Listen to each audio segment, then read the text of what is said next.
is definitely a breaking news story, because this was only 3 hours ago. And it was actually the lovely Mary that mentioned it over on Discord. Join the Discord server if you're not already joined. And it's a reported school shooting in Michigan.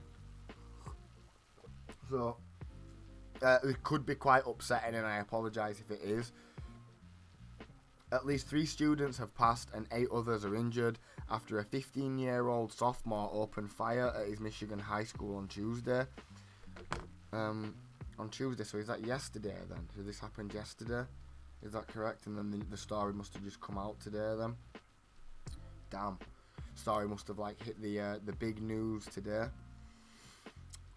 The suspected shooter at Oxford High School, who is now in police custody, is believed to have used a semi-automatic handgun his father purchased on Black Friday. God, that is insanity. Purchased it on Black Friday, man. I could not imagine, to be honest, to be purchasing like a gun under a Black Friday deal. That just does not seem like... Because I'm from the UK, of course, we don't have guns. I've never seen a gun been sold or bought or purchased or whatever. It's just it's a very foreign concept for me to explain it in those kind of terms. But sorry, yeah, she was the Minister, Jess. That's correct. Yes, she was the Minister of Finance. You are absolutely correct. That does ring a bell. It's a sad situation though, and like it is definitely a blow for progressive ideologies. But continuing on with this story, at 12:51 p.m. the first 9/11 call was placed about an active shooter at Oxford High School. The sheriff's office said in a statement on Facebook, dispatch received over 100 911 calls during the incident. Wow. The 3 students who were killed in the shooting were 16-year-old Tate Meyer, 14-year-old Hannah St. Julian, and 17-year-old Madison Baldwin. Meyer succumbed to his wounds in a patrol car as a deputy tried to get him to hospital. God, that is fucking terrible, man. Chilling visuals from the shooting incident showed students running for cover and classroom doors barricaded with chairs as the suspect walked through the halls with a semi-automatic handgun. Flipping hell, man.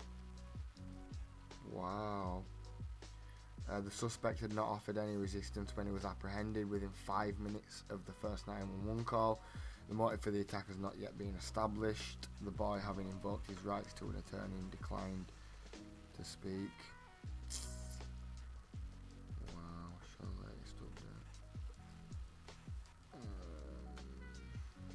Is that the latest update? 15-year-old suspect. Man, that is mental. Like, damn, man. It truly is like it's happening just way too frequently nowadays in certain parts of the world. And I have been dragged into a fair few somewhat inflammatory debates about gun control, and I'm definitely an incredibly biased speaker on the matter. Again, we don't have guns. I don't think we should have guns, honestly, and it's probably a bit of a hot takes only, but I don't. I mean, gosh.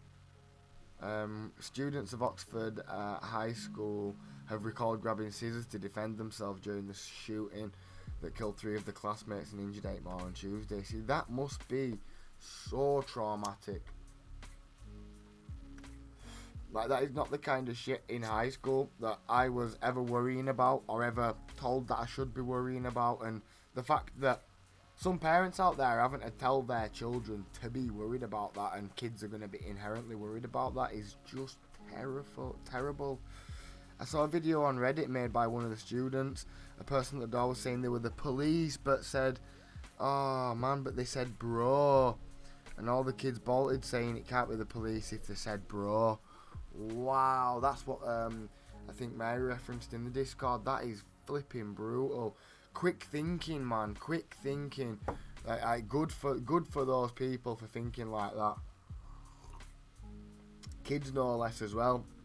And it would be kids that pick up on something like that, wouldn't it? Because like, that's definitely something not something a police officer would be typically seen saying. Wow, that is super lucky, that, innit? Gosh, well, you can say lucky, but really it is. It's just great thinking. It's just good, intuitive, acute observational skills. Like, seriously, kudos to the people that called that out, because I imagine at that point as well, you probably got fight or flight kicking in, where you want somebody to be there who's like gonna be rescuing you. Like gosh, man, that's scary shit, dude. Truly scary shit.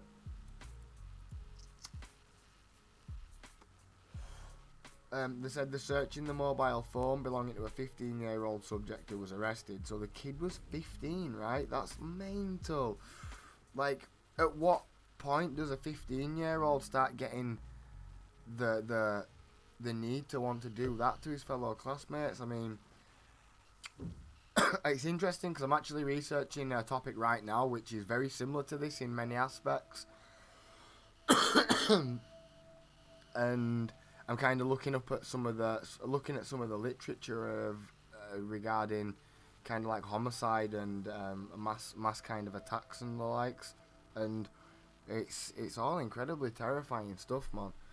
It truly is. We've got a lot of sort of information over the last 20, 30, 40 years on this kind of stuff, and it's getting increasingly worrying. The links that are getting drawn between like things like suicidal ideation and depression and stuff. Not to say that everybody does it, but just the links that are getting found. It's very scary. Yeah, shall we watch it? Have you got the link, Jess? Should we watch it then? If y'all want, we've only got a few of us here at the moment, so if you want to watch it, we can do. Pardon me. Oh gosh, I think the stream's really struggling, gang. I'm really sorry if it is. My internet signal here sucks, man. It is absolutely terrible. My apologies for that. But sure, link us up if you want that, Jess. Where did we get to? It comes after Mike Bouchard, the Oakland County Sheriff, said the suspects shared pictures of a pistol that they suspected was used on Tuesday. It was allegedly bought by his father on Friday. Michael G. McGabe, the undersheriff, told CNN that a search warrant had been served on the suspect's family home and identified items were retrieved. Why can't I read? He also suggested that the suspect, who has not been identified yet, so we don't know his name yet, could be charged as an adult, although that remains to be seen. That's an interesting sort of thing to raise. Should somebody who acts in such a callous and destructive way, be treated as a youngster when they've done something like that? I mean, it's an interesting one, I suppose. I'm not truly sure about the answer, of course, but what does anybody in the audience think of that one? Let's watch this.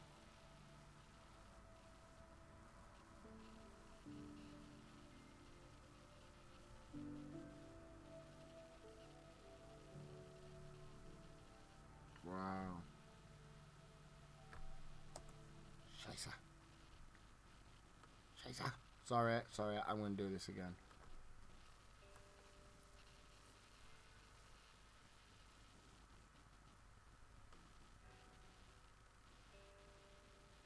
No sound?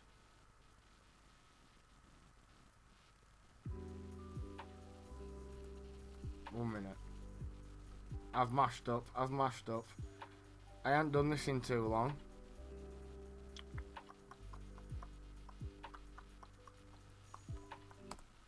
Right. Sorry about this, everybody. See how dopey I'm getting these days. See how dopey I'm getting in my old age. Right, okay. Bear with me. Let's not have it on mute. Egypt. Okay. Yes! Sheriff's office.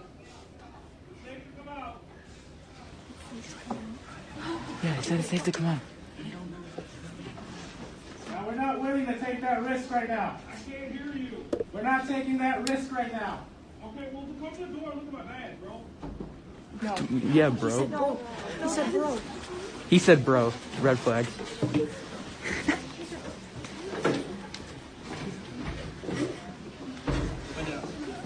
Go.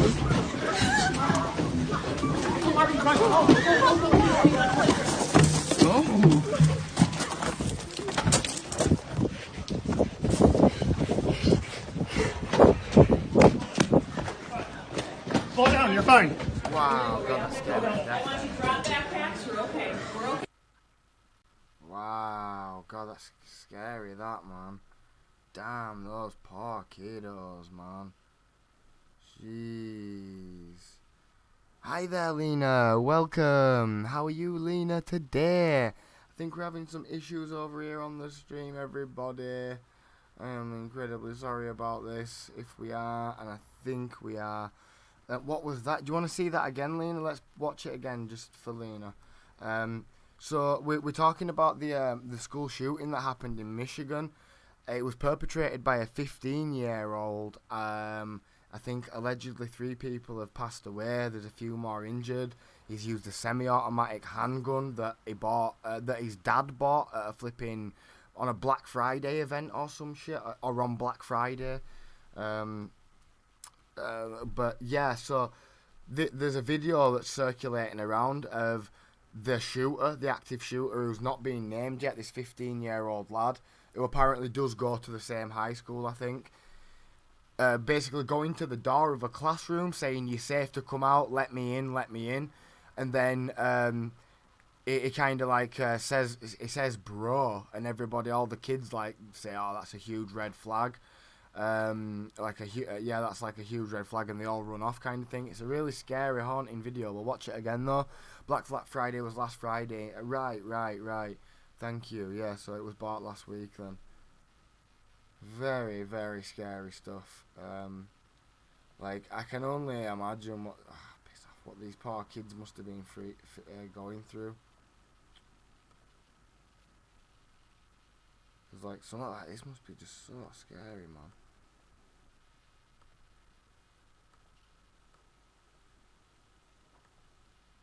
So let's have a watch. Yes. Sheriff's office. They can come out. Yeah, he said it's safe to come out. Now we're not willing to take that risk right now. I can't hear you. We're not taking that risk right now. Okay, well, come to the door and look at my bag, bro. Yeah, bro. He said bro. He said bro. Red flag.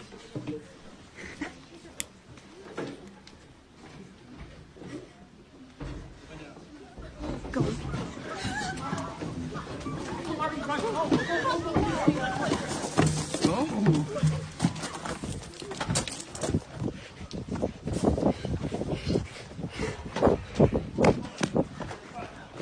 Slow down, you're fine. I want you to drop backpacks, you're okay. We're okay.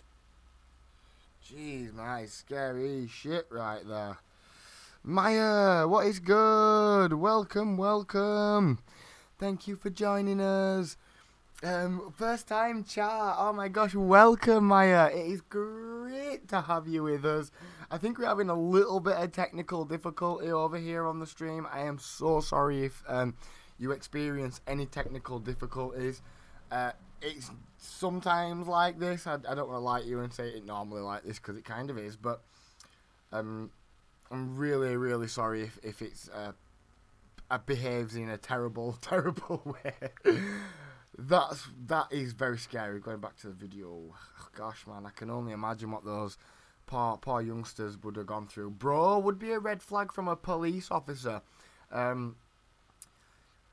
mean, inherently, I probably wouldn't say that hearing bro from a police officer is a red flag, but I think it was probably a very important thing to pick up on in that moment.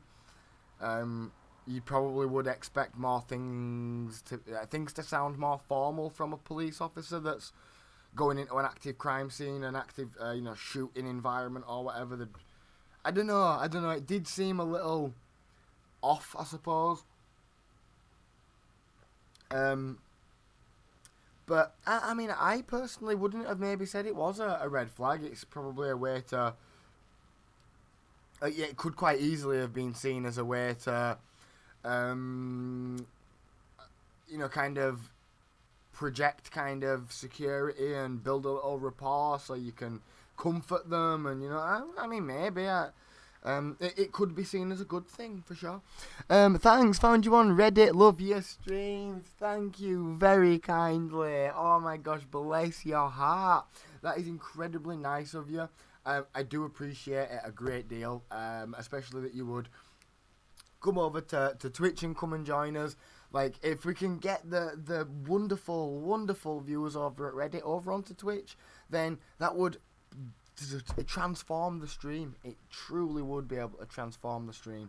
So yeah, thank you so much. It's great to have you with us. Trying to be friendly, baby, but backfired. Yeah, it definitely is. I mean, I say bro all the time, like, it's definitely not a sinister thing when I've ever said it, so. But I can totally understand the approach of thinking that somebody could be trying to, like, misuse that word and trying to kind of project a false sense of security in a way with that word, I guess, but I think either way you do look at that one particularly, they managed to, it give them the strength and courage to kind of break out of the room that they was hiding in, and then they did go and find actual officers that then would be able to somewhat protect and keep them safe. So, my stepgirls say bro all the time. Yeah, no, it's definitely something that is used very frequently, I would say.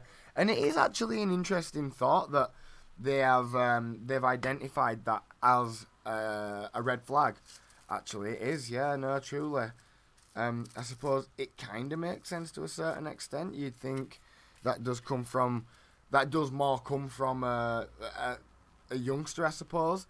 Definitely unprofessional though in that environment. That's certainly safe to postulate. Absolutely, I would say so. But I don't think I would have been perceptive enough to actually pick up on that in the moment. Maybe, I'm not sure. I don't know. It's really obviously hard to say what you do in a situation, anything like that. But especially myself, I can barely imagine it. Truly, I can barely imagine it. The closest that I can empathize with that situation is like being in a war zone, which is why again I am researching a topic quite similar, mass shooting event, and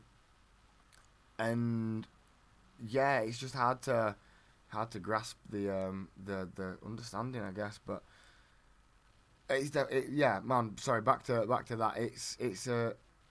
It saved their life in the end, right? It definitely got them out of there, which is great. But man, definitely a wild story. These mass shooting events are terrifying, becoming way more sort of prominent than I would like to think.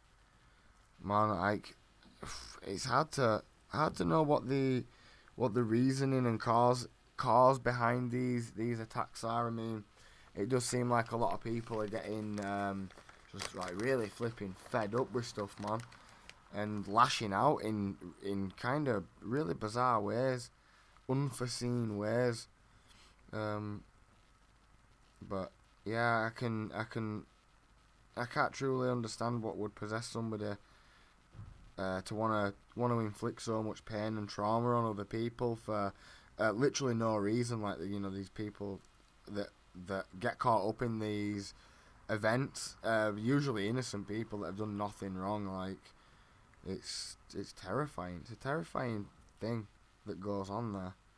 It really is.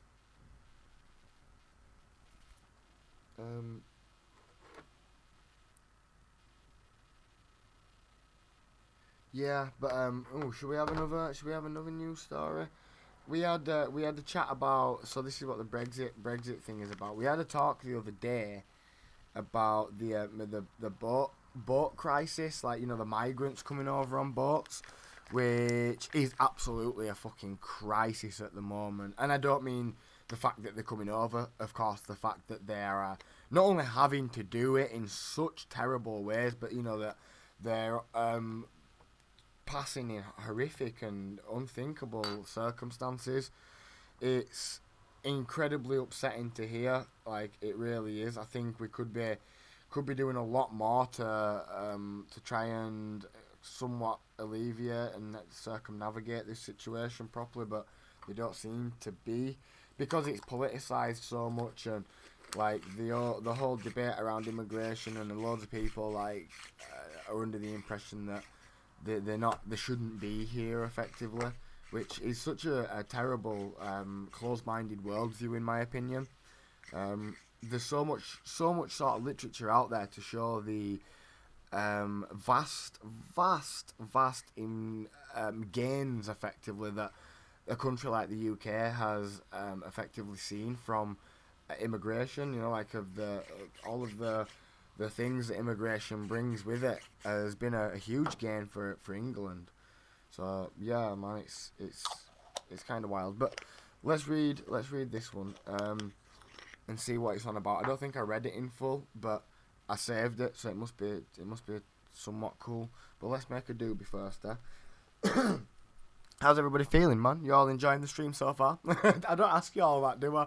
Do I ever ask anybody that? I should probably ask you all that though. How is everybody doing? Has anybody got anything fun planned for the day? I don't have anything fun planned. I do actually. No, that's a lie. I've got a phone call later. I've got what else have I got to do? I've got editing to do, which is always interesting. We're starting to get like 50 views on videos now, which is massive increase from 30s and 20s. So I'm revitalized. Georgia, what is good? Welcome to the stream. How are you doing, Georgia? With your 5% battery. God damn it. Those iPhones, right?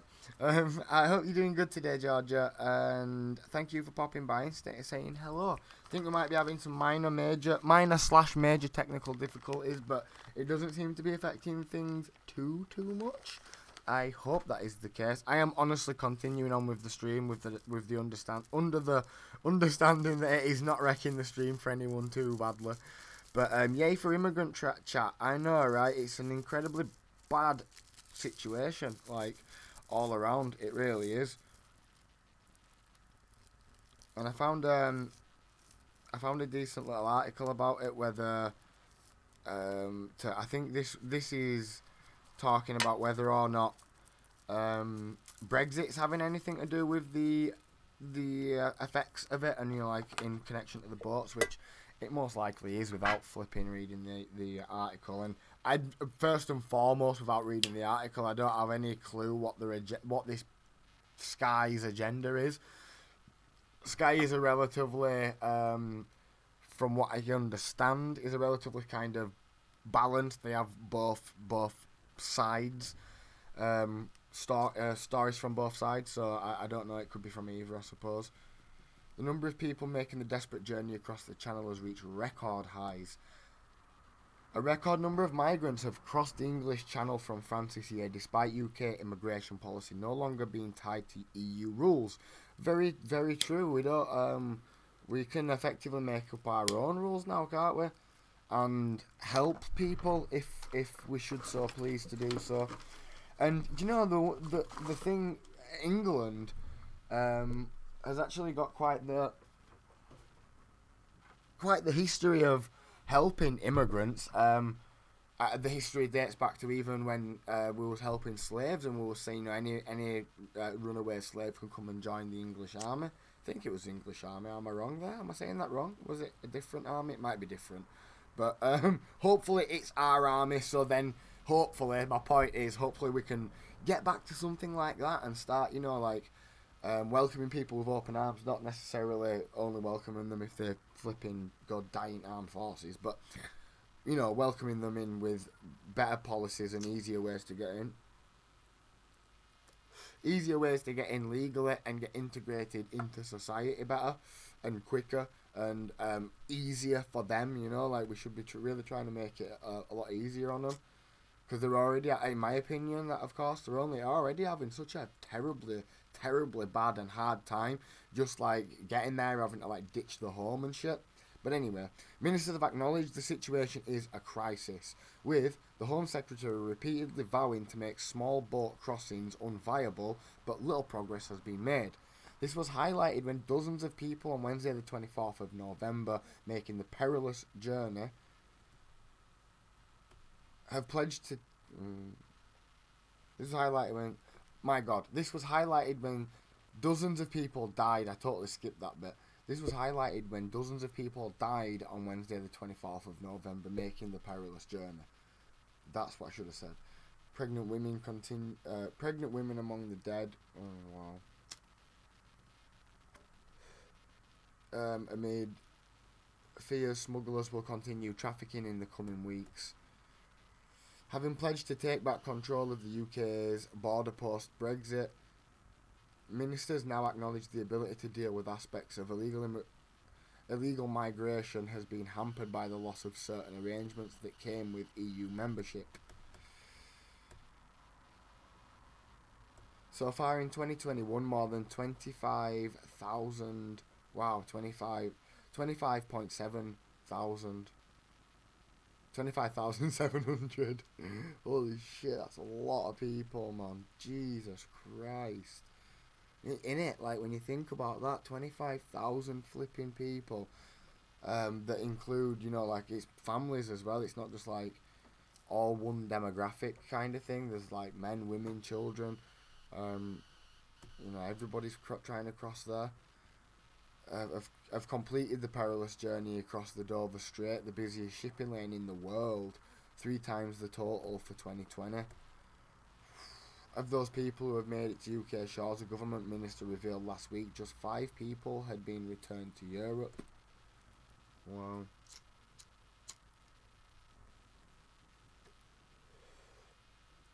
Tom Purseglove, the Minister for Tackling Illegal Migration, said that compared to 294 people who had crossed in small boats being returned in 2020, when the Brexit transition period was still in place, Mr Purseglove told the Home Affairs Select Committee some of the difficulties securing returns could be attributed to the impact of the pandemic, but acknowledged there is not a great returns agreement with the European Union in place at the moment. Jesus Christ, it's a fucking mess over here. When the party to the EU's Dublin arrangements,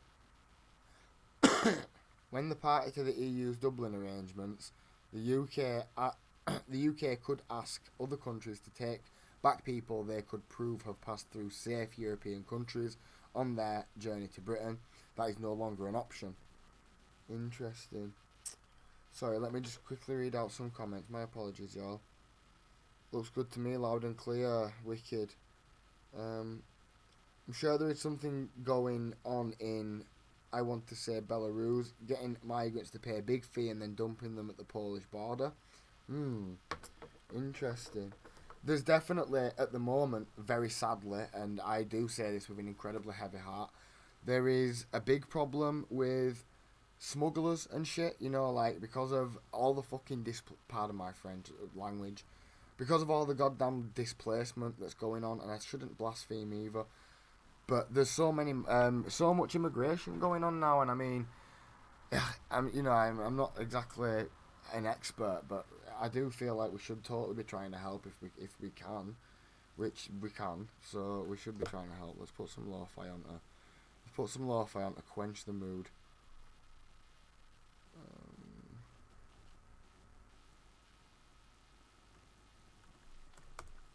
But it's a sad situation. What it was referencing on Wednesday there, where the boat sank and loads of people died, man. Like, we can't be like letting that shit happen in a, you know, progressive world, man. Like, that's just not right. It's not. It shouldn't be happening. And I mean, it's a very, very idealistic viewpoint, of course, but I just think it's real sad. Oh shit! No, we're gonna go back on that, aren't we? Right. Okay. Although new rules introduced after Brexit made asylum applications inadmissible if the individual had travelled through a safe third country without return agreements, the failed applicant cannot be deported. Okay, so like, why don't we just like figure out how we can best keep them and house them? I mean, we're a rich country, and I mean, I know that's a bold statement to say when we've got people that already live here that are suffering, but you know, like, what can we do? Let people just sink and die in ocean? I'd argue that we should be doing more for all people, all the people that are struggling. So the whole, what are we doing this for these people when we're not doing it for that people? Not even an argument anymore. Why aren't we just doing this shit for everybody? Although Priti Patel said, continuing on, she is actively pursuing an agreement with France, this has not yet materialised. The government proposed a post-Brexit replacement for the Dublin arrangement, but the EU turned it down because all the people in power right now suck. However, it's worth noting that even before the UK left the EU, the total number of Dublin transfers that took place was a small fraction of the total asylum seekers. According to the Migration Observatory, in the 5-year period, 2016 to 2020, which seems like a 4-year period, but sure, around nearly 200,000 people applied for asylum in the UK, while there were only around 1,250 Dublin transfers out of the country. Okay, again, I feel like we should just be like trying to help these people rather than trying to send them away, but sure. I mean, either way, let's just at least not be having them sink in the ocean. I guess that's at least a good start. Following Brexit, the UK also lost a seat on the management board for Europol, the European Union Agency of Law Enforcement Corporation. The British officers can no longer interrogate the Europol database. This will impact the UK's effort to dismantle immigrant smuggling networks. Like, what the hell, we need to definitely be getting back on with that, don't we? Stop.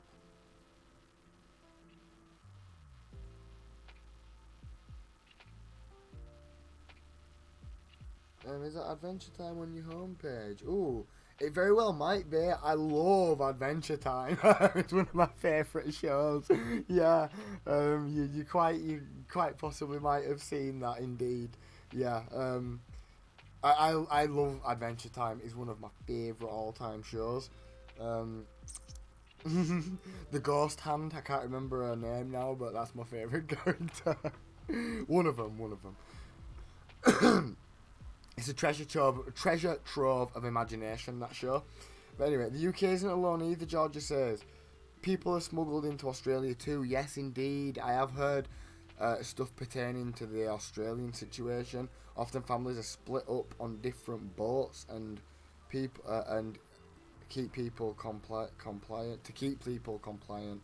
Yeah, of course, dismantling people's, like family structure. It's of course going to somewhat weaken somebody's individual want and need and even power to speak up, I guess. And but man, it's very, very sad. I can't imagine being the person that has to separate a child from the family. That seems like such a disgusting thing to do. Me Too, Adventure Time is great. Do you mean LSP? Ooh, like quite possibly. Yeah, quite possibly, Jess. I'm terrible with names and stuff. Like my memory is shot to bits. No idea why. Like, it's just so fucking weird. Anyway, quite possibly. But yeah, shout out to Adventure Time. We totally need to do an Adventure Time like movie night sometime, and we can try and get the rest of the gang into it. there's episodes on YouTube, so we can watch it. We're not supposed to, but sorry, okay. Emmanuel Comte, Senior Research Fellow at the Barcelona Centre for International Affairs, wrote, "It is dubious that Brexit had offered back control It is dubious that Brexit has offered back control of immigration to the UK. The British government has achieved, at an excessive cost, more control of declining inflows from EU countries, but it has lost access to the useful EU instruments to control rising inflows from third countries. True, and that's a really sad picture, man. Jesus Lord. 25,700 people, man. That's sad, man. It's real upsetting. Real upsetting. Lena says, when I worked in ocean freight, I had one of my containers arrive in Seattle full of refugees. Wow, and the second one arrived with oh my word, with a container of deceased refugees. They were found to have a water bottle each for a 2-week journey. Oh, Jesus, man. Could you imagine being there? That's terrible. I heard you remember that truck found in Essex. I absolutely do, Jess. Yep. Lots of dead people inside that were smuggled into the country. Yep. The families are still paying off the fee to the traffickers. Oh, man. Awful. Jeez. 40 Vietnamese. Mental, that's correct. Georgie. Flipping terrible. Like, oh, man. I don't even like to try and think about what these poor innocent souls have gone through just because they're trying to escape some bullshit that's going on that we've most likely caused. Continuing on, he added, it's not just a missed opportunity but a dangerous situation. As we're seeing, in the next months and years, the EU and the UK will face the challenge of managing their migratory interdependence without a framework.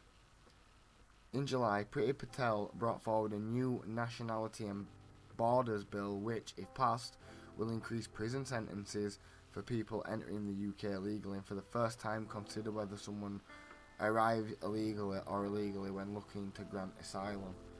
Okay, so this is kind of like an anti one, isn't it? These lot are definitely airing. Does that seem fair? Like this is airing on against immigration and they don't like migrants, specifically on small boats. Miss Patel has reportedly asked the border force to use pushback tactics to turn away vessels trying to enter UK waters. I think that's honestly fucking horrible. I mean, sending them away to go down in a different water does not, in my opinion, mean that we've solved the crisis. Like, I don't know, is that just me? Is that silly to say or what? The Home Office is understood to have taken legal advice that such tactics are in accordance with international maritime law. I've heard a lot about this maritime law in ordinance to this. Labour argue the bill contravenes international law, undermines protections for victims of modern slavery and will not solve the crisis in the Channel. This is why Labour, y'all. This is why mother trucking Labour. And we've got 2 goddamn paragraphs dedicated to that at the bottom. Disgusting. Take care, Georgia. Thanks for joining us, lovely. Chat to you later. Speak to you in a little bit. Labour argue, oh man, see, it does contravenes international law and undermines protections for victims of modern slavery, which is definitely one of many problems which is just absolutely exacerbating this problem to a flipping extreme amount. It's like the accelerant to the fire, almost. Oh man, terrible stuff, gang. Jeez. Let's just see.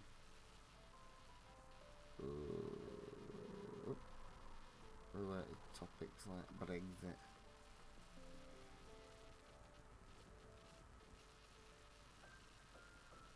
So another big problem that we've got going on now over here because of Brexit, y'all.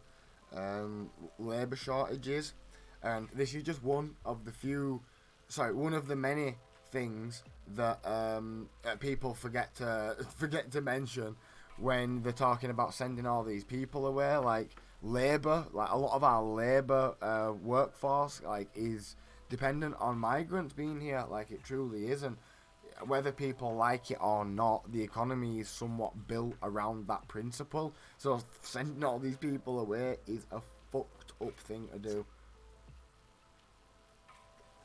Not just because we're destroying people's lives and sending them to somewhere that could effectively even be a fucking war zone, which then throws them into the cycle of the crap we've just been talking about. But like, we take a massive hit for it. Sorry, we take a massive hit for it economically, because we do need these people. As sad as or as whatever it might be to say, we need these people on our workforce because British people don't like to do certain jobs. It's literally been proven. There was like a full-on thing I've done about it recently, and British people could not even handle that shit for a week, like picking and packing and working on fruit farms where you're picking fruit off and what have you. All hella hard jobs. People are desperate or just can't jump, don't understand the hoops to immoderate. They're paying insane sums to people to do their paperwork, smuggle them in, or make passports that never arrive. Disgusting industry. It absolutely is. It's a horrible, horrible industry, and it needs destroying, man. It needs absolutely destroying. Terrible. But thank you everybody for sitting through our little bit of a chit chat through the old couple of news stories. I mean, should we go for one more breaking news story to wrap this up? We won't go. Should we do?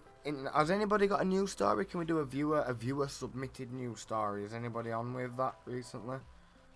Let's just refresh this bad boy and see Wagwan. See Wagwan, bro. Who holding Omicron news reference as another supermarket won't enforce mask rule? Yeah, the Omicron thing's hella bad right now. It talks about getting boosters and shit. Like, god dang, man. Ooh, police treating 16-year-old girl's death as murder. Oh man, that's terrible.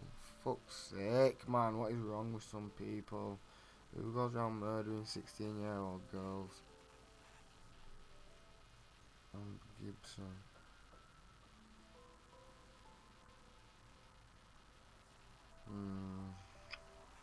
Very sad, very sad. I'd like to see the pig abortion story myself. Oh, sorry, love. Let's do that. Let's do that. This is an exclusive as well. Yeah, it's a good story actually. Good point, Jess. Yeah, no, I didn't even think to do that. That's a very good point. Sorry, a shortage of butchers means that meat. A shortage of butchers means that meat processors have been taking around 25% fewer animals than contracted, leaving farmers facing impossible choices to avoid overcrowding and the consequent breach of welfare standards. Because one problem with all this is there's like strict welfare standards. You know, you can't have so many pigs in pens, and you know, like you only have like so much room for so many animals. So when animals aren't going for certain reasons, because there's not enough people working the slaughterhouses, not enough people driving the lorries to take them to the slaughterhouses, not enough people chopping up the meat, supermarkets aren't taking as much in. There's like a huge domino effect going on, and the domino effect pretty much leads to the farming industry. That's where all this comes from. You know, like the meat from the supermarket comes from the farms, and they're getting hit in every conceivable way, right? And I mean, farms also consider the fact that they do like vegetables and stuff as well, not just meat. So vets and farmers have made the soul-destroying move of carrying out abortion procedures on pigs because they've run out of alternatives. If it comes as many can no longer cope with the backlog of animals on farms. Yeah, because of the many problems, the strict welfare standards, they cannot literally go over the standards, right? A shortage of butchers means that meat processors have been taking around 25% fewer animals than contracted, leaving farmers facing impossible choices to avoid overcrowding and the consequent breach of welfare standards.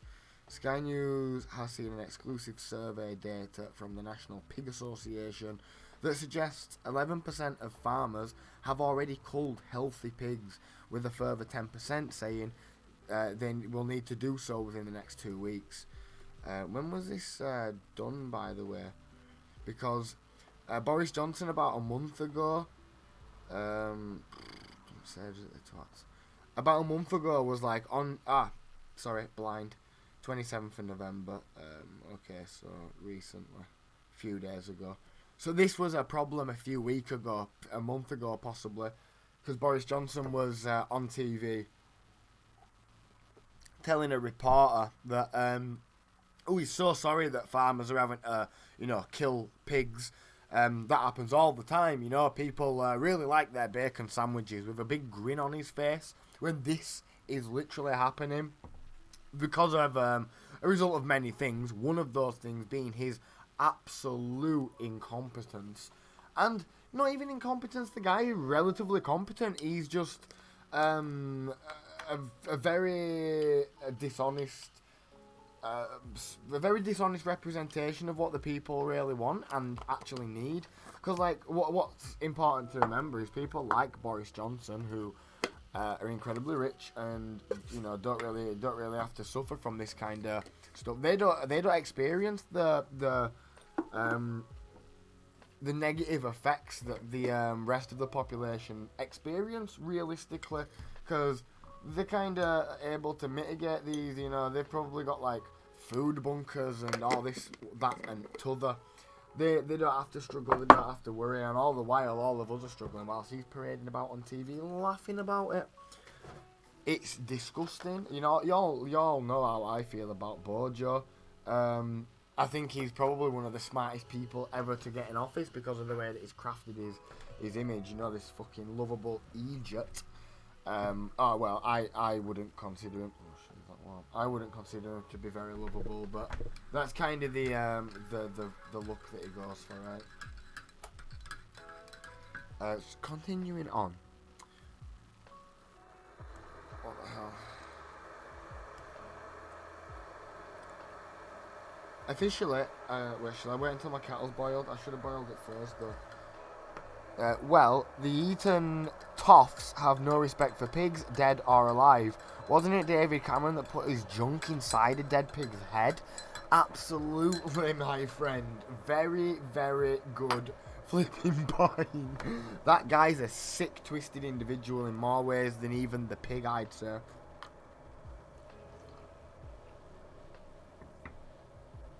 But yes, you are correct. The Conservative Party have historically got very little respect for pigs, dead or alive. Disgusting set of individuals. It was allegedly some flipping frat party thing, bullshit, initiation. Disgusting, man. Officially, continuing on, only 16,000 such kills have been logged with the MPA, but the figure is based off self-reporting and is likely a gross underestimate, with the reality more likely thousands, possible tens of thousands killed but not destined for the food chain a week. So the point of them being killed is they aren't being killed for food, they're being killed because nobody, the farmers, can't keep them. Which is, Boris Johnson, when he was doing that thing with that press thing, he was parading about and using semantics, failing to address the fact that the pigs was getting killed, and the reason why we're talking about these pigs getting killed is because they're getting killed for nothing. They're going to nothing. They're getting killed for absolutely no reason, or for no purpose. It's because that they can't keep them. There is a reason. But yeah, they don't serve any purpose for the food chain. They're not going to anything, as far as I imagine, as far as I can gather. If they're getting sold, it's for much less than they should be.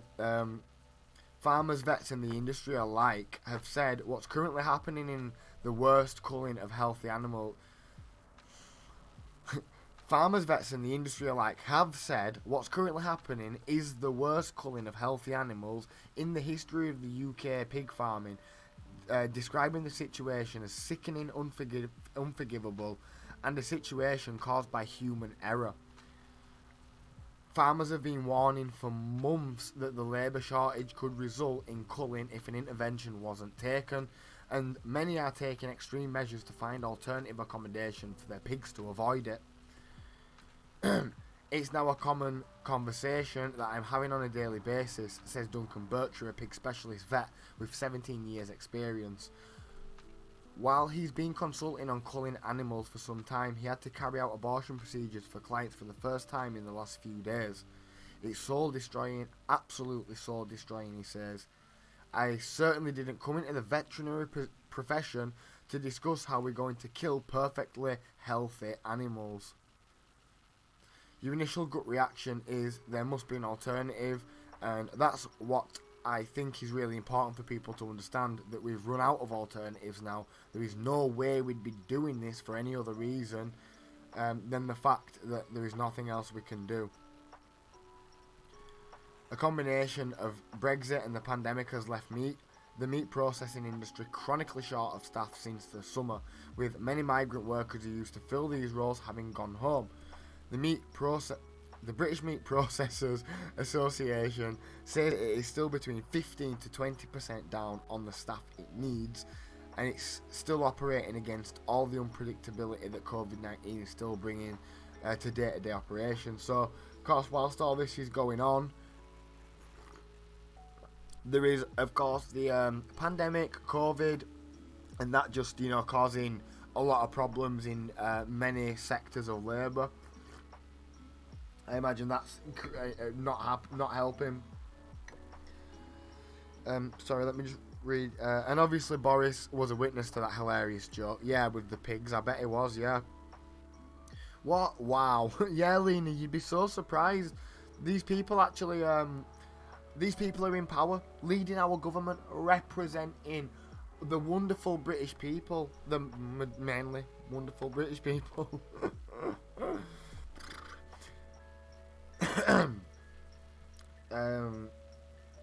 They only had respect for one pig, Margaret Thatcher. Bumped it. Yes, Jess, thank you.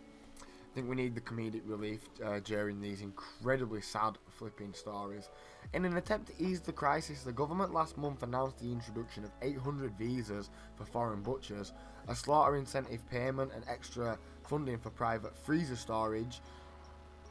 The idea being that slaughtered pig carcasses could be preserved this way and butchered at a later date to help clear some of the backlog of animals on farms. Farmers are facing an impossible choice to avoid overcrowding, but neither have yet alleviated the crisis.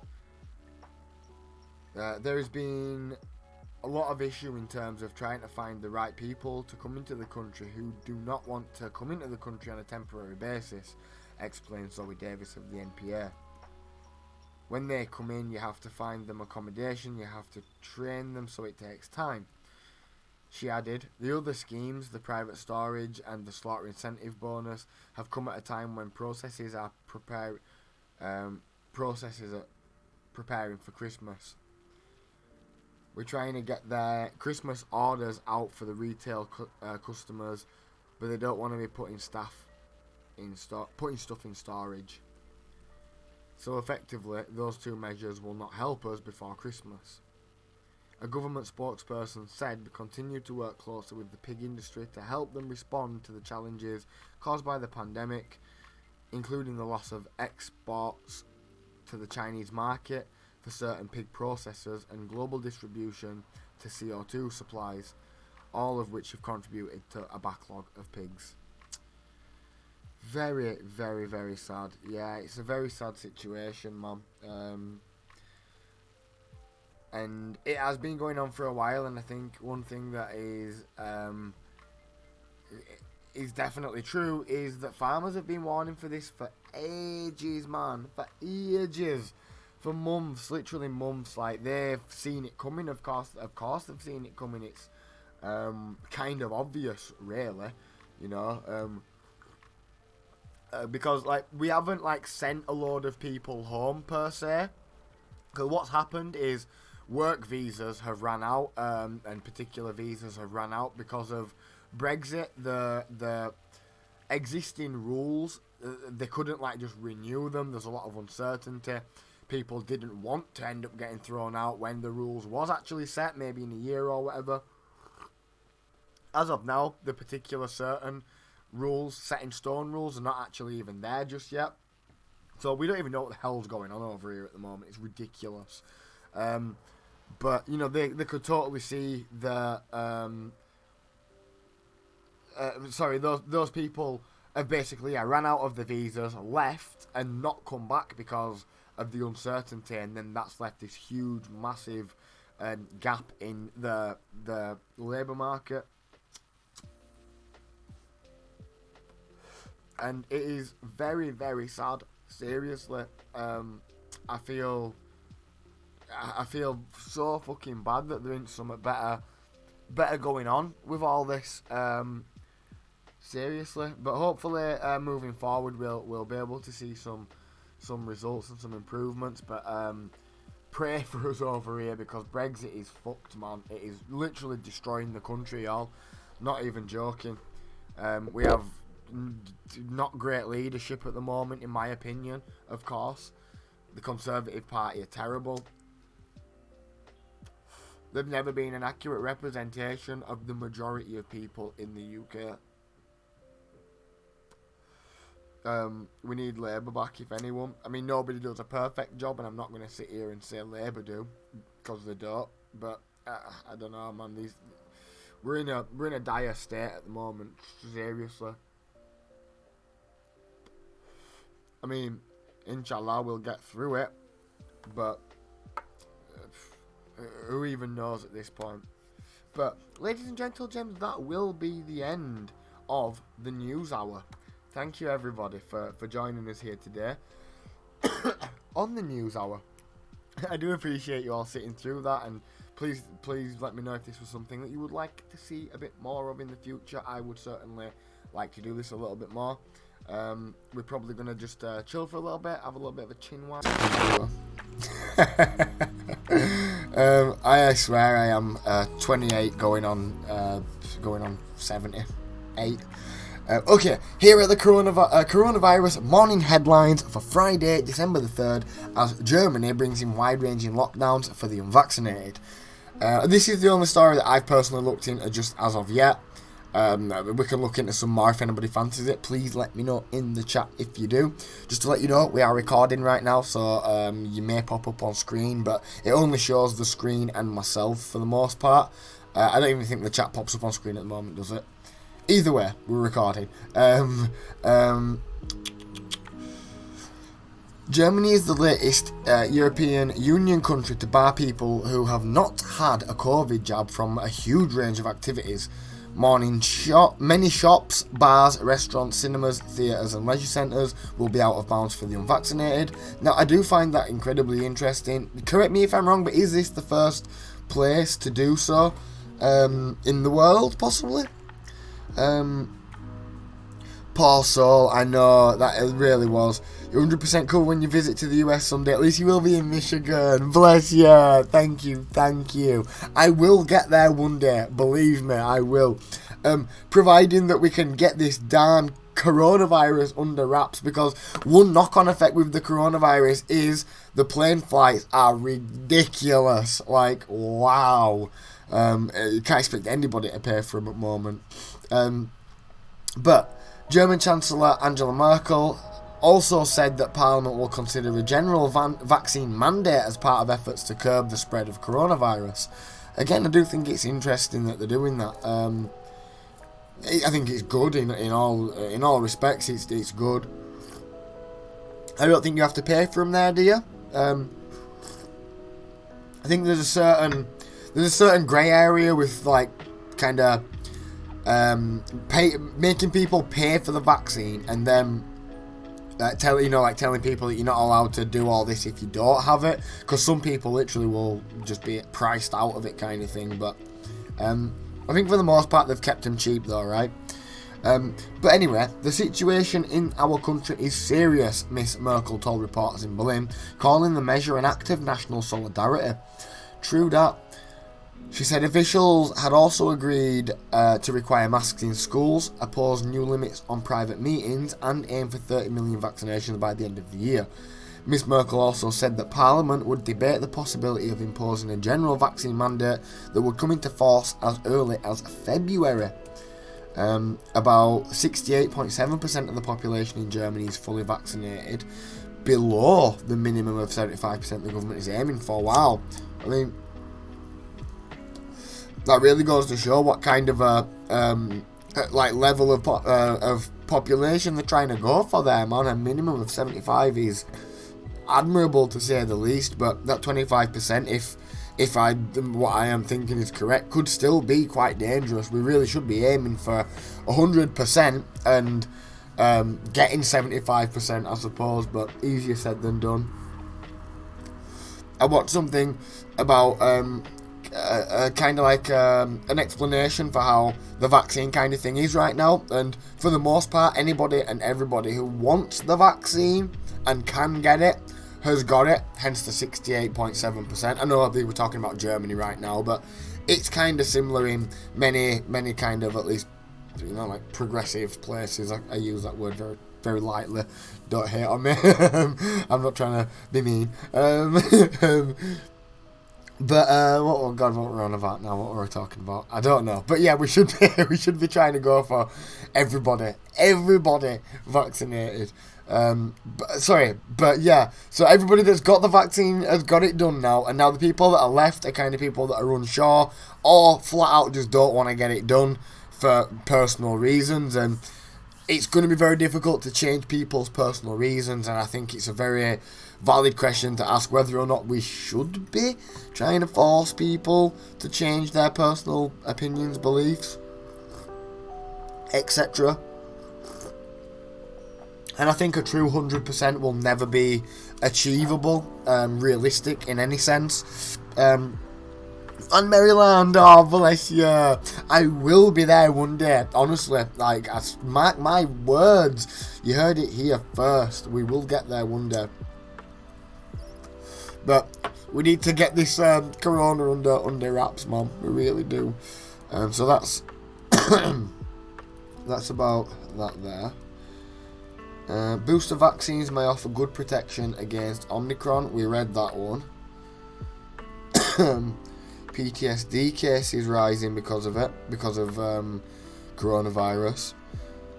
Gosh dang. Ooh, okay, so have we got all else? Have we got all else down here? No need to cancel Christmas plans. Ooh, okay, let's read this one. This is sounds like a UK one. Clues in the title, Boris Johnson there. Boris Johnson has said people do not need to cancel their festive plans in light of the Omicron variant of coronavirus. The Prime Minister urged the public to continue as they are within the new measures introduced to stop the spread of the virus. He was speaking after Business Minister George Freeman appeared to muddy the waters by suggesting parties may depend on how many people are attending. Well, that's not new, is it? Pardon me, oh no. Sorry, everybody. That's nothing new though, right? Earlier, the Prime Minister's official spokesman told reporters, I think, as you know, government advice does not set any limits on numbers. Okay. Is that the same anywhere else? Does anywhere else around the world have limits on the specific number of people now, or is that kind of gone everywhere? Ultra Fabulous, welcome, great to see you, Ultra. How on earth are you doing? I hope you and the little one are both doing okay. Great to have you with us. We're having a bit of a news hour. Let me try quickly get you up to speed. We've been talking about booster jabs. How do you feel about booster jabs? Have you got one yet? The Omicron variant that's recently kind of come out and is running rampant everywhere. Rampage too. This is just on about how Christmas plans don't need to be stopped, just need to be kind of like balanced, which is fair. Omicron variant found in at least 5 US states.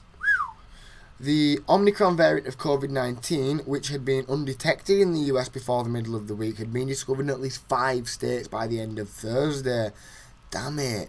It's really getting about, innit, which is super scary, man. Just a day after the first known US cases were found in California, tests showed the variant had infected at least 5 people in the New York City metropolitan area, plus a man from Minnesota who had attended an anime convention in Manhattan in late November. Damn, man. So that's how it spreads. That's how it spreads.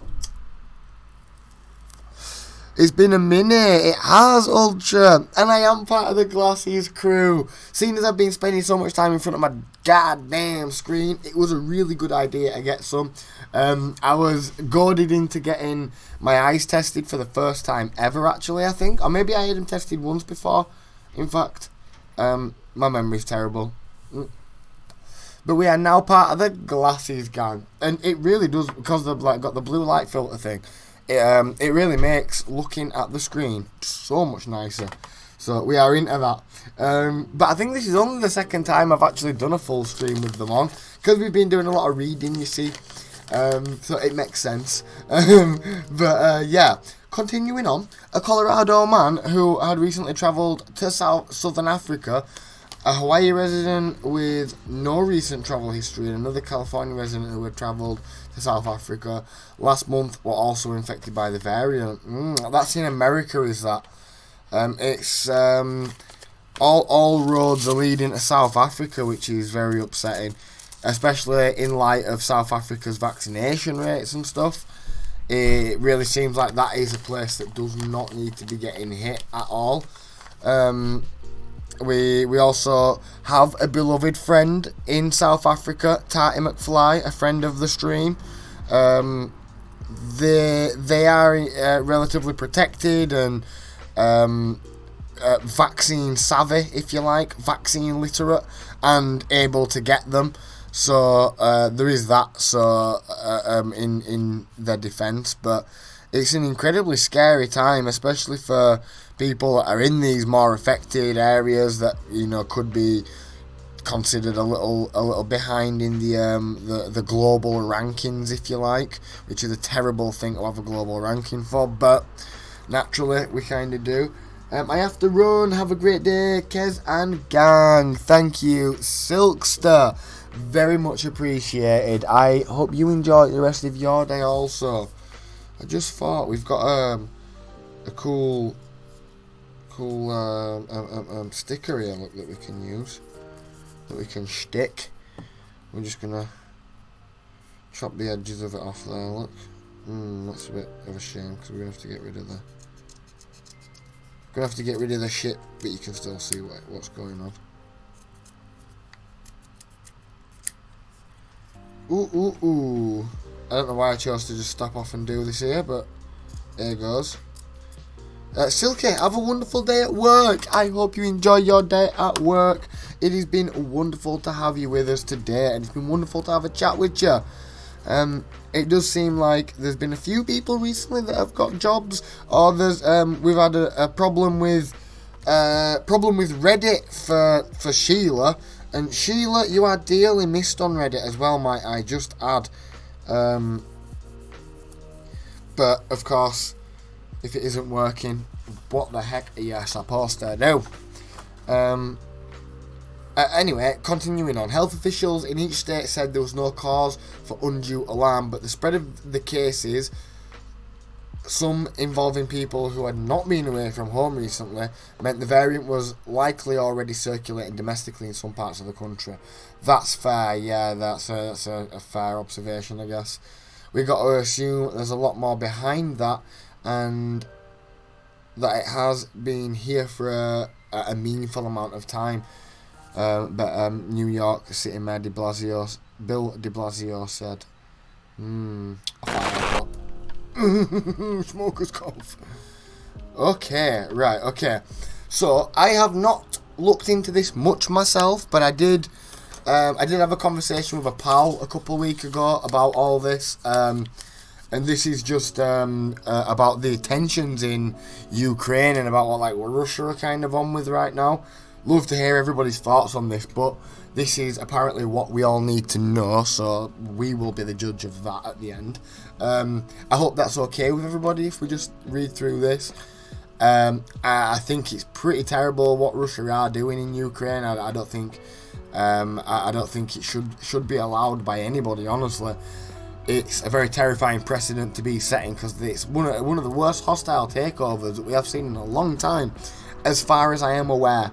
Now, I'm going to say that to try and cover myself in case I'm fucked up and I'm wrong, which happens, we all know. Anyway, tensions between Ukraine and Russia are at their highest in years, with reports of a Russian troop build-up near Russia's border with Ukraine, fueling fears over Moscow's intentions. Ukraine warns Russia is trying to destabilize the country ahead of any planned military invasion. Western powers have repeatedly warned Russia in recent weeks against further aggressive moves against Ukraine. So, Western powers being like us lot, right? We don't want to be fucking about with Russia and stuff, and Russia aren't really too fussed. They are like totally out here fucking about, for lack of a better term. The Kremlin denies it is planning to attack and argues that NATO's support for Ukraine, including increasing weapon supplies and military training, constitutes a growing threat on Russia's western flank. The picture is complicated, but here's a breakdown of what we know. What's the current situation on the border? Good damn question. The United States and NATO have in recent weeks described the movements and concentrations of troops in and around Ukraine as unusual, for sure. Last month, satellite photos revealed Russian hardware, including self-propelled guns, battle tanks and infantry fighting vehicles, on the move at a training ground roughly 186 miles or 300 kilometers from the border. But little other information has been made public to back up the allegation by Western powers of an increased threat. Many of Russia's military bases are to the west of the vast country, the direction from which history suggests any threats are most likely to come. Russia's defense ministry said on December the 1st that it has started regular winter military drills in its southern region, parts of which border Ukraine. The exercise involves more than 10,000 troops, the ministry said. So they're saying it's a training exercise. Interesting. Meanwhile, Ukraine's eastern regions bordering Russia and areas known as Donbass have been under the control of Russian-backed separatists since 2014. Russian forces are also present in the area, referred to by Ukraine as temporarily occupied territories, although Russia denies it. The front lines of the conflict have barely moved in 5 years, but there are frequent small-scale clashes and sniper attacks. Russia was angered when Ukrainian forces deployed a Turkish-made combat drone for the first time in October to strike a position held by the pro-Russian separatists. So they're kind of attacking with separatist forces, which is just like a proto-army, an army within an army, if you like. Fractal army. Russia also has forces numbering in the tens of thousands at its massive naval base in Crimea, the Ukrainian territory it annexed in 2014. The Crimean Peninsula, which lies to the south of the rest of Ukraine, is now connected by a road bridge to mainland Russia. Wow. Damn. Member of the Ukrainian Armed Forces takes part in military drills. At a training ground near the border with Russian annexed Crimea. Interesting. That was in November. What's the history of the conflict between Ukraine and Russia? Tensions between Ukraine and Russia, both former Soviet states, escalated in late 2013 over a landmark political and trade deal with the European Union. Okay. After the pro-Russian then President Viktor Yanukovych, is that? I don't think so. Yanukovych, maybe. suspended the talks. Reportedly under pressure from Moscow, weeks of protests in Kiev erupted into violence. Then in March 2014, Russia annexed Crimea, an autonomous peninsula in southern Ukraine with strong Russian loyalties, on the pretext that it was defending its interests and those of Russian-speaking citizens. First, thousands of Russian-speaking troops, dubbed Little Green Men, and later acknowledged by Moscow to be Russian soldiers, poured into the Crimean Peninsula. Within days, Russia completed its annexation in a referendum that was slammed by Ukraine and most of the world as illegitimate. Interesting. Shortly afterwards, pro-Russian separatists in Ukraine's regions, sorry I can't pronounce that, declared their independence from Kiev, prompting months of heavy fighting. Despite Kiev and Moscow signing a peace deal in Minsk in 2015, brokered by France and Germany, there have been reported ceasefire violations, as there usually is. According to the latest UN figures, there have been more than 3,000 conflict-related civilian deaths in eastern Ukraine since March 2014. The European Union and the US have imposed a series of measures in response to Russia's actions in Crimea and eastern Ukraine, including economic sanctions targeting individuals, entities, and specific sectors of the Russian economy. The Kremlin, which I always found to be incredibly close to the word gremlin, accuses Ukraine of stirring up tensions in the country's east and of violating the Minsk ceasefire agreement. Damn, look at that, man. I've never seen a tank up close, I don't think. Crazy old machine. Ukrainian soldiers prepared to support the withdrawal of troops on February the 19th, 2015. What's Russia's view? The Kremlin has repeatedly, I might just call them the Gremlin from now on, if that's okay with everybody. The Kremlin has repeatedly denied that Russia plans on invading Ukraine, insisting Russia does not pose a threat to anyone, and that the country moving troops across its own territory should not be cause for alarm. I guess.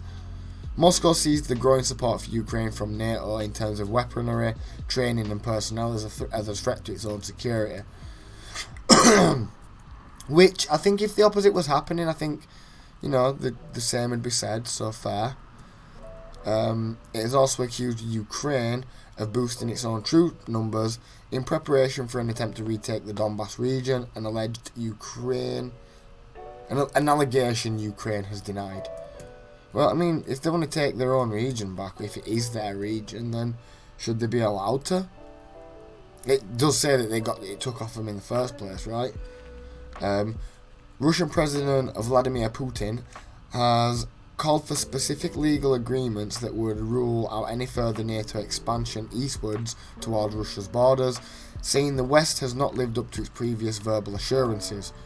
Putin has also said that NATO deploying sophisticated weapons in Ukraine, such as missile systems, would be crossing a red line for Russia amid concern in Moscow that Ukraine is being increasingly armed by NATO powers. Interesting. Kremlin spokesman Dmitry Peskov said last month that weapons and military advisors were already being supplied to Ukraine by the US and other NATO member states. All of this, of course, leads to further aggravation of the situation on the borderline, he said. If the US and its NATO allies do not change course in Ukraine, Russia Foreign Minister Sergei Lavrov has warned that Moscow has the right to choose ways to ensure its legitimate security interests. Is that a threat? What's Ukraine's view? Ukraine's government insists that Moscow cannot prevent Kiev from building closer ties with NATO if it chooses. Russia cannot stop Ukraine from getting closer with NATO and has no right to have any say in relevant discussions, the foreign ministry said in a statement to CNN in response to Russian calls for NATO to halt its eastward expansion. Any Russian proposals to discuss with NATO or the US any Russian proposals to discuss with NATO or the US any so-called guarantees that the alliance would not expand to the east are illegitimate, it added. Sorry, I butchered that bit. Ukraine insists Russia is seeking to destabilise the country, with the country's president Volodymyr Zelensky recently saying a coup plot involving Ukrainians and Russians has been uncovered. Whoa, shit. Coup? Ukrainian Foreign Minister... Damn, I can't say that one. Damn, no, I can't say that one, sorry. Warned that a planned coup could be part of Russia's plan ahead of a military invasion. External military pressure goes hand in hand with domestic destabilisation of the country, he said. Interesting. Russia have definitely been known for destabilising countries and shit. I don't know if you've ever seen that KGB defector who does like an interview or a seminar. It's called like Ideological Subversion. It's pretty gnarly, honestly. Tensions between the two countries have been exacerbated by a deepening Ukrainian energy crisis that Kiev believes Moscow has purposely provoked. Interesting. At the same time, Zelensky's government faces challenges on many fronts.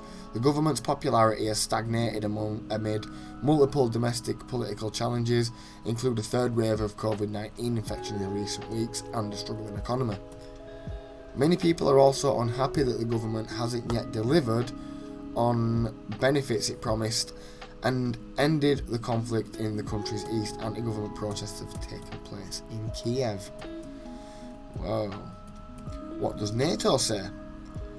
Secretary General Jens Stoltenberg has said there will be a higher price to pay for Russia if it once again invades Ukraine, a NATO partner.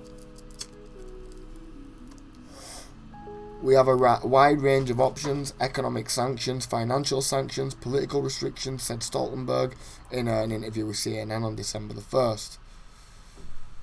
After Russia invaded Ukraine in 2014, NATO increases its defences with combat-ready battle groups in the east part of the alliance and in the Baltic countries, in Latvia, but also in the Black Sea region, Stoltenberg said. Ukraine is not a NATO member and therefore does not have the same security guarantees as NATO members. But Stoltenberg left the possibility of Ukraine becoming a NATO member on the table, saying that Russia does not have the right to tell Ukraine that it cannot pursue NATO membership. What does the United States say? The US and its NATO allies have deep concerns regarding the aggressive posture taken recently by Russia towards Ukraine, a strategic ally of the US. Secretary of State Anthony Blinken said that an OSCE summit in Sweden. OSCE summit in Sweden. He has previously said Russia is massing combat troops along Ukraine's border and it's putting in place the capacity to invade at short notice if it chooses. Does that seem what it sounds like to everybody else?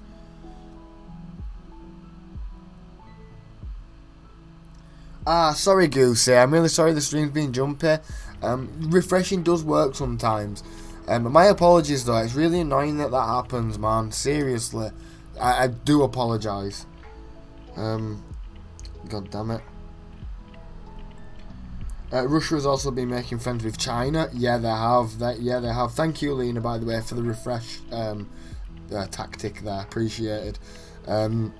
They have, yeah, which is very scary as well. And because in conjunction with that, China have been making friends with Taliban. Like,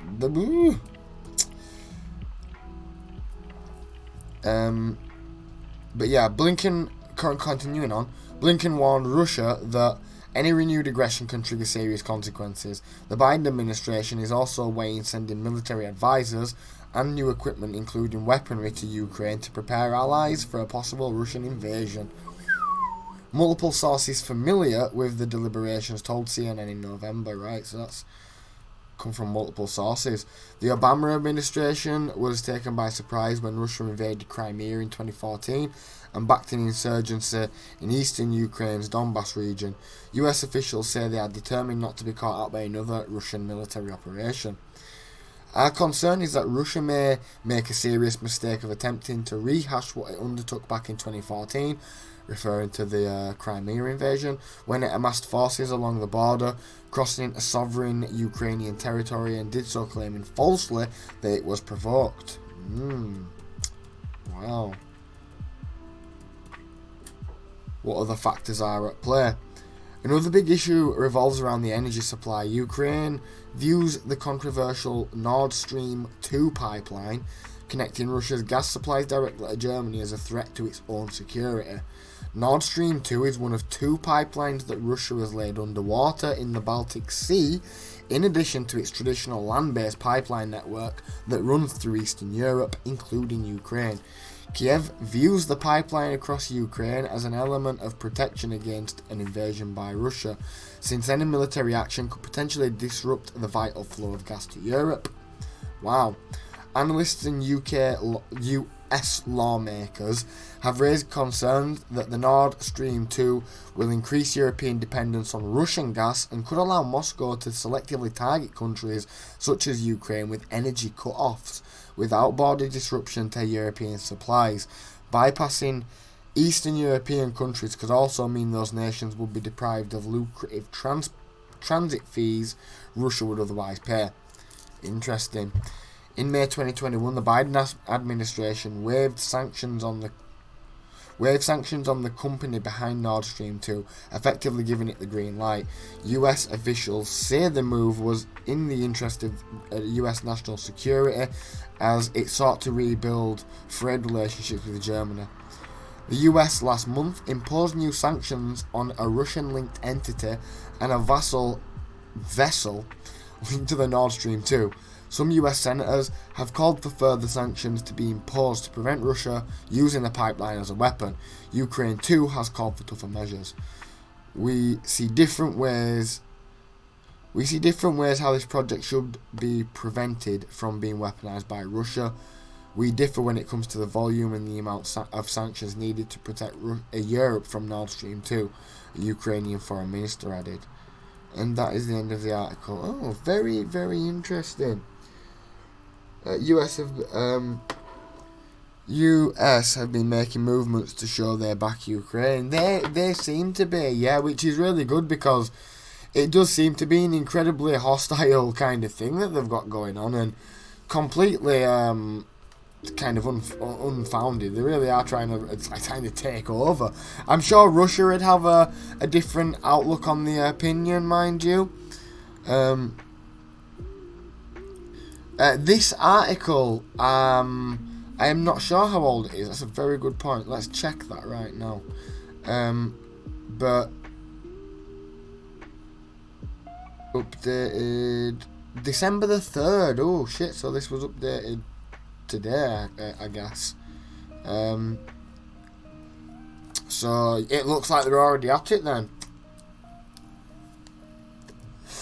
That's very upsetting, very scary as well that there's going to be wars and stuff over it. I mean, if there's one thing that wars constantly erupt over, it's flipping gas supplies and shit like that.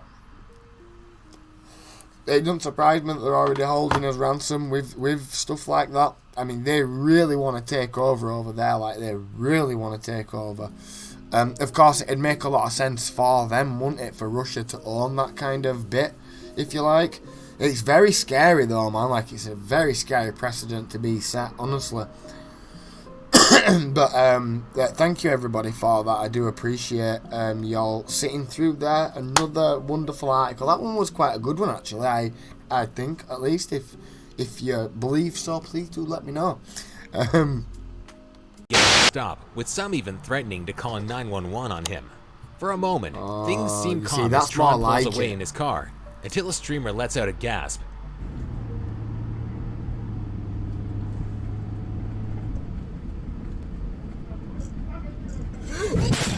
What? Tron can be heard cursing just before the video cuts off, obviously in shock. What the heck? Though this wasn't the end of it for the careless streamer. According to a Reddit user who was a friend of the driver,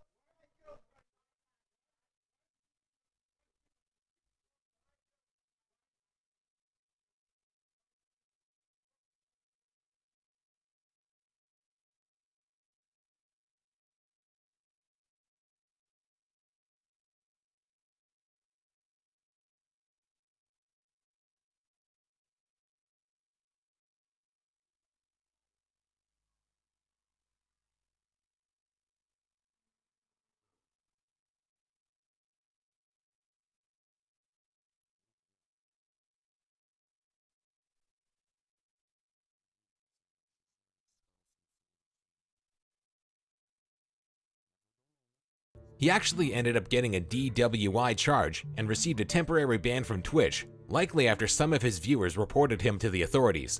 Luckily, Tron only hit a light pole and nobody was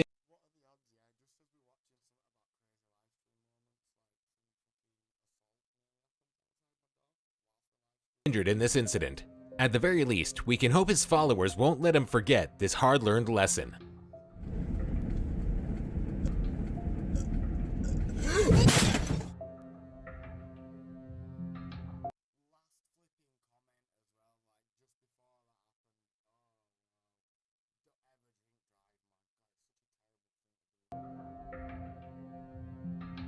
Anybody who's ever spent time online can tell you that if there's anything the internet loves, it's cats. So it's no surprise that there was an uproar when a popular Twitch user's questionable treatment of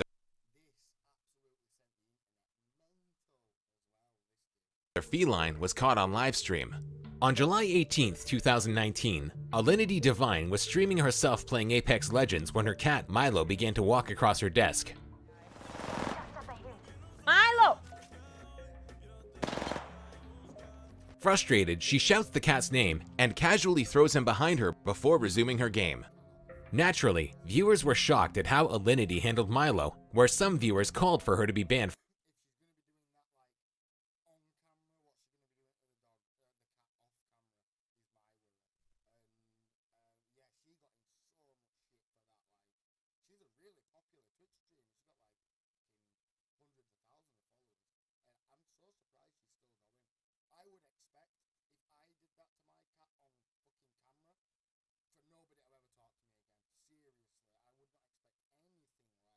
From Twitch. Their reasoning was that this wasn't the first time the controversial streamer was caught mistreating her pets. In an older clip, she can be seen giving her cat vodka when she kisses him.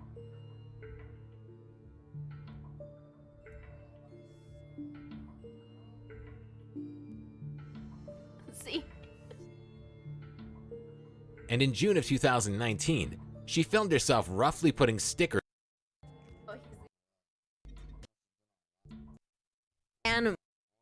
some even starting petitions asking Twitch to take action against her account. However, though Alinity had been temporarily banned in the past for reasons such as accidentally showing pornography, she appears to have gotten away with endangering her pets, and she continues to stream to this day. Still, viewers are unlikely to forget her treatment of Milo the cat anytime soon.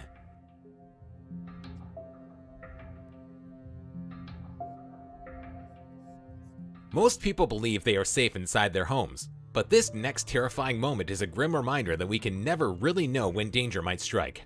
Back in February 2017, a Brazilian Twitch streamer known as Cohen77 was in the middle of playing the game Tibia on his computer when two armed men suddenly approached him from behind. Tava jogando Christian Office faz umas 6 horas. Eu só não resetei, Léo. Eu não vou resetar o log da Demo Task.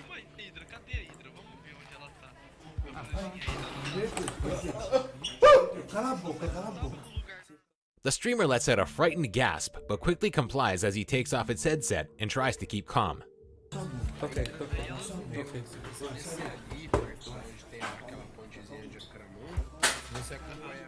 The men appear to walk Cohen off screen at gunpoint as they search the house. Before the stream cuts off, one of the men in a blue hoodie can still be seen, though unfortunately the camera did not capture his face. The streamer, whose real name is Wesley Cohen, later expressed his thanks for his viewers' concern on Facebook and said that while the thieves stole a car along with other belongings, his entire family was luckily unharmed.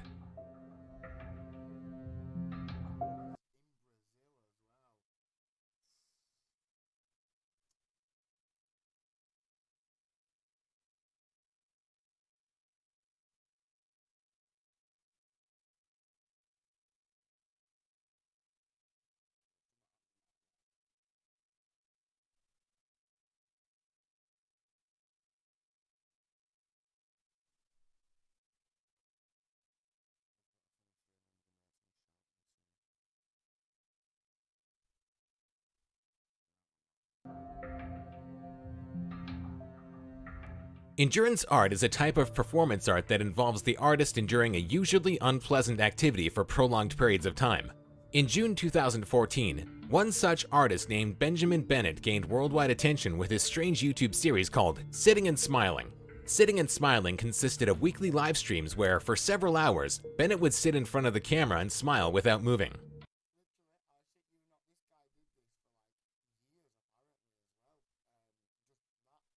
Some found Bennett's performance creepy, while others were impressed by his stoicism. However, nobody realized just how committed Bennett was to his art until November 25, 2014 during his 5th livestream.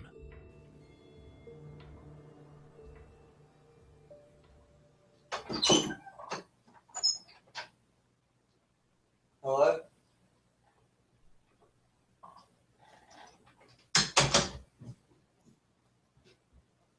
Around 2 hours into his 4-hour stream, a burglar can be seen opening the door to Bennett's room. The would-be thief calls out, "Hello?" before quickly retreating without stealing anything. All the while, Bennett continues to sit still, his wide smile never once breaking. Sorry, I forgot that it's probably going to be quite loud. My apologies. Sorry, yeah, this guy, Benjamin Bennett, sorry, I don't know if I said that, but I don't know if I paused it at that point, but he used to just sit there in front of camera for like hours, and he got like super popular for doing it. But what did that say? The episode of Sitting and Smiling features a very special guest. About 2.5 hours in, you can hear someone, his housemates at work are not expecting anyone. Ah, bloody hell, so it actually might have been, wow, it actually might have been real. I remember hearing about that like ages ago when it happened, but thinking that's got to have been like, a setup or whatever. It still could be, I suppose, but at least it came from him where he's saying it wasn't me. But look at that, 256,000 subscribers. Oh, bless him. I'm so happy about that. It seems like such a jolly dude. Sorry about that. I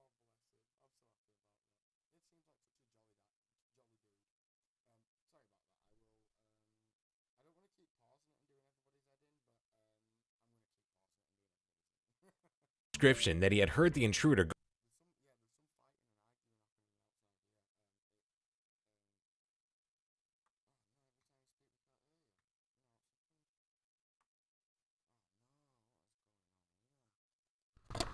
There's some fighting and arguing happening outside. Oh, no, sorry about that. I think my mic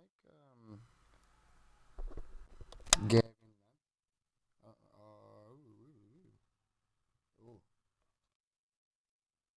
Ooh. It seems like it doesn't like that for some bizarre reason.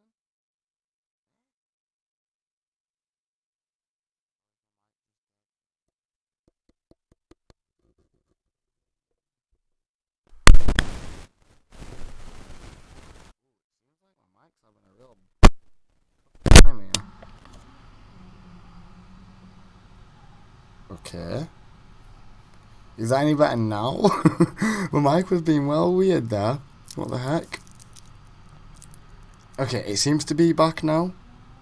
I really need to get a new microphone. It's super temperamental, is this one? It's a good mic when it works, but oh my gosh. Right, okay. There it is. Thank you, everybody. Sorry about that. I don't know what was going on there. That was very weird, wasn't it? I need to stop touching it. That's the thing that is up. Yeah, sorry. So you probably can't hear. You probably couldn't hear the arguing and shit that's going on out there. That's why I keep stopping and being like. Right. Okay. We're back. Let's continue on then. Right. Sorry. what I just said then about this dude, this Benjamin Bennett guy. Yeah, he just used to bloody sit there in front of the camera for like 4 hours at a time, which I think is pretty impressive, honestly. It got really popular for doing it as well, like 250,000 subscribers. You've got to love that. Howdy, Silky. What is good? The Silkster. I think I might even have to turn myself down a little bit there. Look, we've been very, very noisy. That should be about perfect, I think. It's looking like it's about perfect. Yes, but we was having audio troubles. Thank you, everybody, for letting me know that. Oh, my gosh. Okay, let's keep going through the house before they came into his room, but still managed to maintain his composure. This scary experience hasn't kept Bennett from making his art. In fact, he continues to stream sitting and smiling, as well as a new series called Walking and Talking. Oh, It's probably safe to say our reactions to this shocking occurrence may have been a little different. Welcome though, Silky. How you doodling? I hope you're doing okay. Happy Saturday to you, and an even happier December the 4th. Hope you're doing good. Not only do live streams capture unexpected moments, sometimes they can even capture the unexplainable. This next clip might have caught something not quite of this world. Can you still hear me In whilst late it's October actually of on? 2016, Oh, no. a YouTube vlogger and streamer known as Rubsy began his live stream while pet sitting for his friend at their apartment. Everything appears to be going normally until 32 minutes into the stream, when the door behind him suddenly opens and shuts by itself. Down in my dearest Lydia. Oh sweet, sweet Lydia. Oh Lydia, that encyclopedia. Lydia the tattooed lady. If you guys know where that's from, let me know. They should engrave on her Wonderful. tombstone. Thank you, Mary. The store made some money. Yeah, exactly. Thank you, Sheila. Hello. Oh, Appreciate it. Pluff's in here. Pluffaduff, beautiful human, guys. Make sure you check out Pluffaduff as well. Oh my! Wow! Shit! Let's just rewind that a minute. Pluffaduff, funny. Yeah, exactly. See if you can see anybody there. Oh, Pluff's in here. Pluffaduff, beautiful human, guys. Make sure you check out Pluffaduff as well. Oh my! Wow! Someone says the door, though. Did you see that moving later, then? The hallway light inexplicably turns Oh, on. wow. Rubsy gets up and searches the apartment, No but finds way. no sign of an intruder. That is pretty wild, I've got to say. As the streamer sits on the couch once again, the light he switched off almost immediately switches back on again. Alrighty. Whoa. I mean, Elvis, you pulling some shit on me? What the actual dude? Rubsy then goes back to his game until a cardboard box is suddenly thrown off a table. Same. Like I'm watching. It's not like we needed, guys. It's not like we needed any swim training. oh shit! Yes. What the heck? He continues, visibly disturbed until around 2 hours in, when the door starts slamming repeatedly.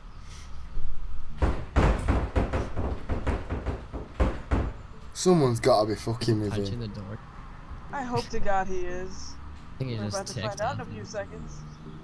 No, okay. Oh my days! I would not dare. At this point, Rubsy I don't know. If that would have been me then, personally, I would have kicked the door just to prove there was nobody behind it, but maybe he's not thinking about trying to prove it at that point, I decides guess. to leave the apartment, but not before capturing footage of a chair moving back by itself. That I'm alright, I guess. So. Oh, cool. Alright. Oh.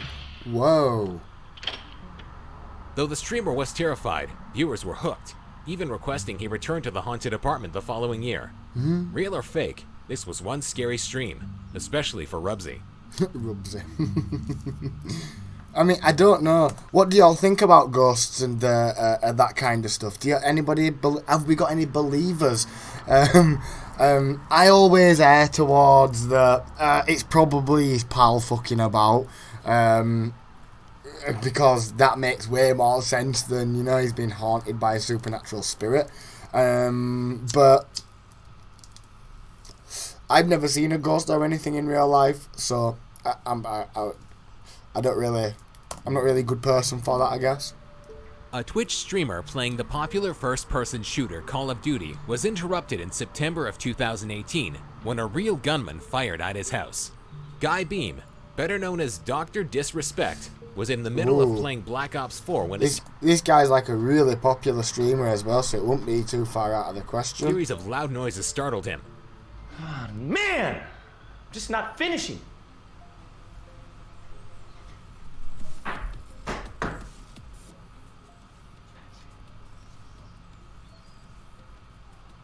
He quickly got up to check for the source before telling his viewers that he had to end the stream. Ladies and gentlemen, I gotta end the, I've got to end the broadcast right now. Someone shot at our house, broke the upstairs window. This is the second shot. Someone shot yesterday. Whoa! Someone shot yesterday at our house, and someone shot again right now and connected with the house upstairs.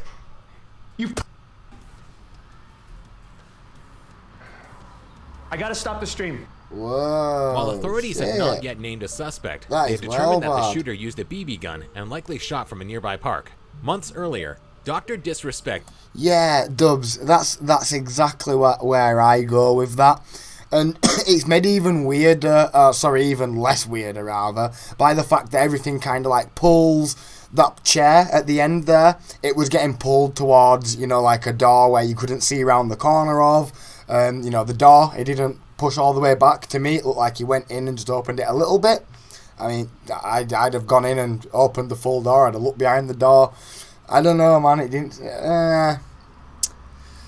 it's just one of those for me. Especially when it's like on a live stream with somebody who, by all accounts, seems to, you know, be streaming and wanting to stream. It's a great way to obviously, you know, get people still talking about you. Gosh knows how long ago that was. But somebody's making a video of it today. So, you know, Rubsy got his name in there. I mean, seriously, why don't we pull some of that shit, y'all? if we do something like that, will everybody else here keep hush? We'll get Aaron round bathroom corner, get him pulling some shit with some fishing wire, like Dub says. Perfect. Had been the victim of swatting, a crime involving false police. Yeah, I was going to say that about him, though. Enforcement to the gamer's home. These instances have raised huge concerns over the safety of online live streamers. Who would have thought playing video games could be so dangerous? Yeah, seriously. People get pissed off with video games, though. That's the problem. Especially like online competitive ones. Rideshare apps like Uber and Lyft allow for anyone with a car and phone to drive others around for cash. And while using these services are mostly safe, riding in a car with strangers can always be a risk. Exactly. Secret is safe with us, you know? Like, it most likely, and this is exactly all you'd have to do with, you know, your audience, effectively, you know? To everybody else, it'd just be like, yeah, go for it, why not? It'd be probably funny. Like, I don't care, you know? That's all Rubsy's got to do to blend it. As long as, you know, a few people there that know what's up. You don't even have to say it, I guess, but... I mean, yeah, it definitely makes more sense for it to be some kind of a publicity stunt, or you know, just him and his boyos messing about, him and his cameraman messing around. But it was convincing though, that one. I will say that much at least. 2017, an Uber driver and veteran Mike Billy picked up a passenger for what he thought would be a standard ride. However, things quickly went awry when the passenger, later identified as 35-year-old Enrique Antonio Gamez, claimed to be armed with a bomb. Whoa, Billy had no choice but to drive Gamez to the Navy Federal Credit Union Bank in downtown Miami, where he then went live on Facebook. Whoa. Billy filmed the man ranting about the government as he robbed the bank. Look, we're gonna go. I'm going with me, okay? Miss, listen to him. I'm gonna surrender once I say my message. Okay? Once I give away this money, that's it. Get out, You register, give me the money in your register too. Alright? I'm gonna surrender. Alright? Once I give away this money to people for Don't put on my shirt. then I'll surrender. I'll answer to the judges media. I just want to speak before Congress. I want people to listen to me and for them to stop lying to us. They're lying to us. They're telling us that Russia hacked the elections and they're trying to start a war. Later, Billy posted on Facebook a second and third live stream featuring him and Gamez in the car. Billy can be heard telling viewers about the bomb and asking Gamez to show it, though Gamez instead shows off the money he stole. Got a bomb. Got me running around with him. He's got a message.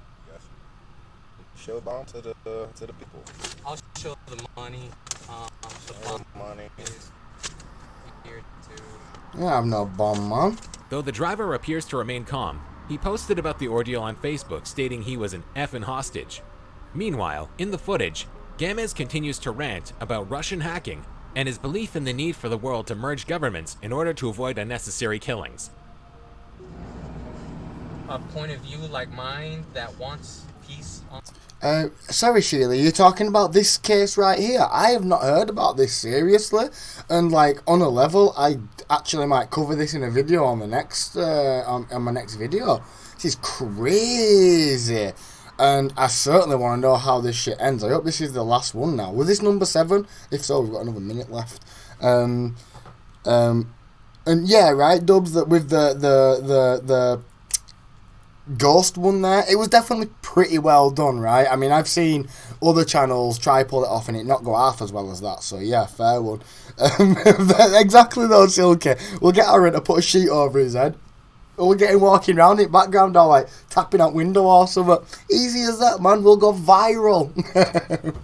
On the planet for countries to merge. But man, this is crazy. To fight a war with Russia. Why are we leading to another world war? I honestly sympathise with what the guy's saying, oddly enough. I think this must be the first person I've ever seen do something crazy for a possibly good reason. And it's actually super interesting, right? Because I just watched a video today that just got released today by PhilosophyTube, the channel PhilosophyTube on YouTube. And the basic idea and premise of it was, you know, like people kind of don't go this far for environmental things for the most part, but like at what point do we start, you know, like blowing up pipelines and shit? But long story short, yeah, I mean, the guy's doing it to not want to go to war, which is somewhat flipping admirable for once, like god damn it. That's what the UN is for. That means the UN isn't working. That means that... Not condoning what he's doing, by the way, just saying, you know, credit where credit is due. At least it ain't some fucking crackpot reason.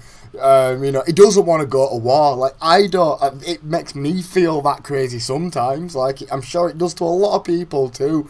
It's not a nice feeling to, you know, be nearing another war. But like, holy crap, I really do want to know how this ends. Our government is not... It's not going to end good for the guy. With other people. And it's not because we don't want to. It's because our leaders are not doing what they're supposed to do. They're lying to us. Wow. He then ordered Billy to take him to South Beach, where he got on top of the car and handed out the $11,000 in cash to random people before calling the police on himself. Whoa! Around 9 p.m., both men were taken away by the FBI for questioning, though Billy was soon released. Gamez, on the other hand, was found mentally competent to stand trial and now faces currently unspecified federal charges. Wow, man. Say what now? What's he called? What were he called again? Some sausage down here. Ah ha ha ha. No.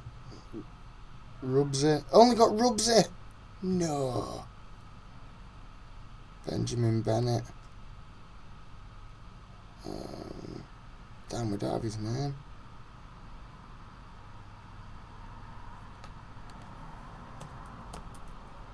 Gamez. Uber hostage gives out money. See if we can find this. Yeah, there we go. Sorry y'all, but I truly need to know what the heck has gone on here. Let's just watch a hopefully longer version of it. Robbery! Live streamed on Facebook, of course. You'd think the bizarre string of events that unfolded in Miami on Tuesday was from a movie, but nope, it's all real. The drama began when a bomb-carrying man in a suit took his Uber driver hostage. Did he have a bomb though? He really? then robbed a bank with the driver in tow, calmly threatening the teller with the explosive. His hostage streamed the scene on Facebook Live, asking for help as the perp went on a rant about Russian hacking and World War III. 2 more live streams were taken in the car, with the man continuing his long-winded rant against the government. He is seen showing off his loot before the driver finally describes the bomb to the camera. The pair eventually end up at Miami Beach, where the robber makes like Robin Hood and starts giving the cash to random passers-by. To cap off his day of misadventure, he then calls the cops and gets both him and the driver taken into custody. Sections of the road had to be closed off and a bomb squad was sent in to secure the area. The robber is now with the feds and facing charges, but the Uber driver was eventually let go. Phew, what a day! Here's 4 more stories about bizarre robberies. Oh man, no, I want to know about that one, but damn. Doesn't seem like there mustn't be much known about that one. I know that is crazy. Seriously, like, I'm not shitting you yet. 19 hours ago, violence and protest. I literally watched this video this morning, and the whole thing of the video is that, outside of a couple of, like, really minute sort of unique examples, yeah, people don't do this whole terrorist shit for, like, environmental reasons or good causes, and there, boom, you have this guy that's actually out here apparently not flipping nuts and doing it because he didn't want to go to war with Russia, apparently, which I have to just say is incredibly bizarre. It's very, very bizarre. But the first time that I have ever seen anybody holding a bomb and threatening people and thinking, well, maybe we shouldn't go to war. Like, I don't ever find myself agreeing with these people. Yeah, definitely not what I was expecting there, Gosh, that is absolutely bizarre. Wow. Okay. Well, I didn't think we'd get that from livestream crazy moments, but sure. Let's go back to livestream crazy moments. Shocking moments caught on Twitch. Seeing as we're on Twitch, why not, eh? But yeah, I seriously might do a video about that bank robber dude, though.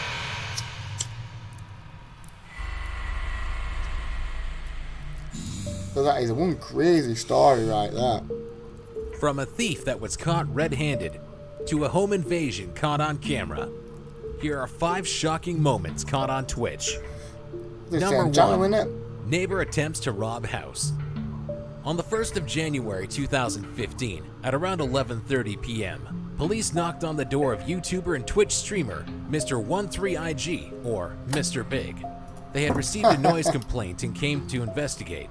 Mr. Big refused to give his name, as he knew he'd done nothing wrong and didn't want to, as he was in his own house. Because of his refusal, police decided to arrest him. He was cuffed and taken away. You can get done for a noise complaint if you're in your house. Oh shit, damn. They did the done locked him up though. That is pretty rough. Less than a minute later, a neighbor had noticed the door wasn't locked and took the opportunity to rob the place. Unfortunately for him, Mr. Big's webcam was still running and caught the whole thing. Wow, that is mental. Straight away, I did that cut then? I did not see a cut. I mean, it could have cut, but, like, damn. Robs his shoes? Whoa, my gosh.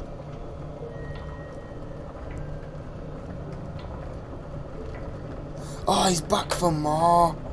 No way, man. Wow. Ah, he's been caught the F out. He's gonna try to rob his computer? He's literally trying to rob his computer. Wow, what a maniac, mate. The Twitch moderators called and informed the police of the robbery, and the neighbor was quickly arrested. Ah. He is now in jail on felony charges. Oh, man. Number 2. Oh, it's a shame we didn't get to see him get locked up, though, innit? God dang it. 2.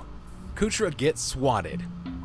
Swatting is the act of calling an emergency service with a false report in order to have an armed SWAT team turn up at an unsuspecting person's house. Really shouldn't be watching stuff like this on stream. but yeah, seriously, this is why a lot of people are like super weird about like where they are and stuff. Like, gosh, and it was an epidemic, especially back in 2014, you know, when IRL streaming were relatively new and streaming gameplay were even relatively new back then, and kind of was like people first getting subjected to it. It's not as bad anymore, but jeez. But yeah. In 2014, police really received scary an shit can anonymous happen, report man. from someone claiming that Jordan Mathewson, otherwise known as Kutra, had just shot 2 people and was holding hostages at gunpoint at the Preacher's offices in Littleton, Colorado. That is at the time, crazy. Kutra was streaming Counter-Strike when he began to hear noises As from if outside somebody the had room he said was in, that. and immediately came to the realization that he was being You're right, swatted. Mary. Yeah, you're right. You've got to be super careful, and this is why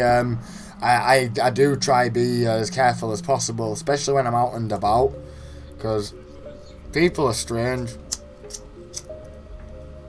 They're clearing rooms. What in the world? I think we're getting swatted.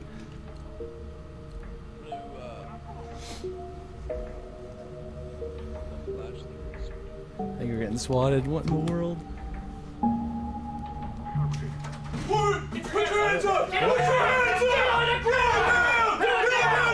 Wow. Put your hands behind your back. Wow. Wow. Wow. Shit, dude. What's your name?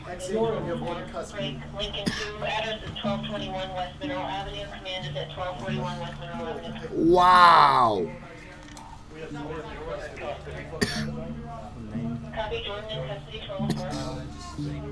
What about this is funny to you?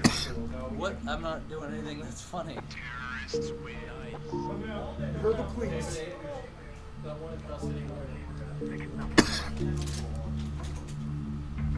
Stand up.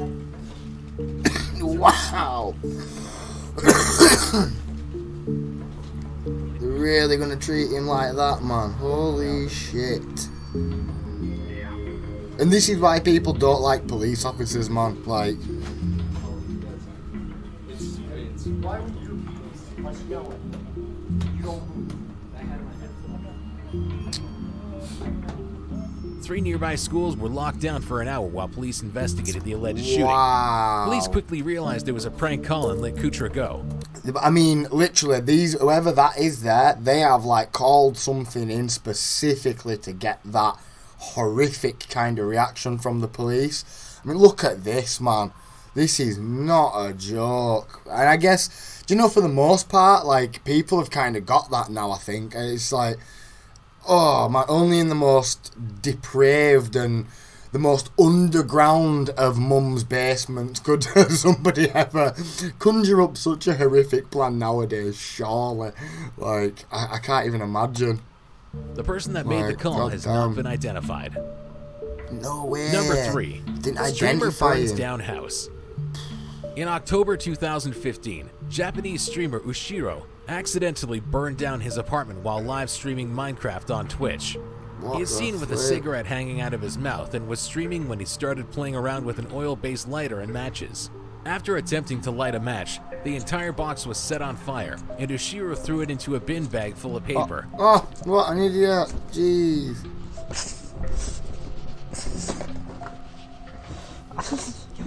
Oh no.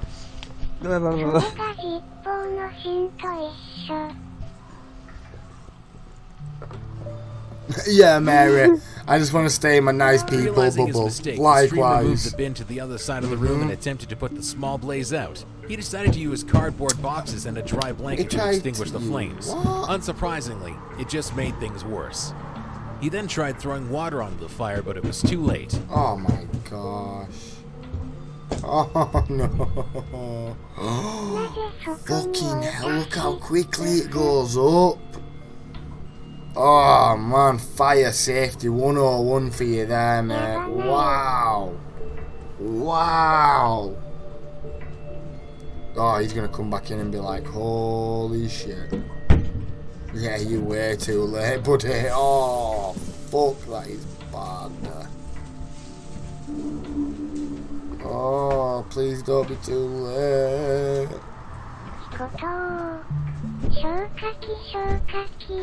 Oh, man. It's too much. It's too much. Oh, he's gonna flipping pass out from smoke inhalation, man. Ah, that is so scary. Oh, do you know, it's terrifying. Yeah, get out of there, mate. Get the truck out of there. Ring the fire department, for gosh sake. Oh, man.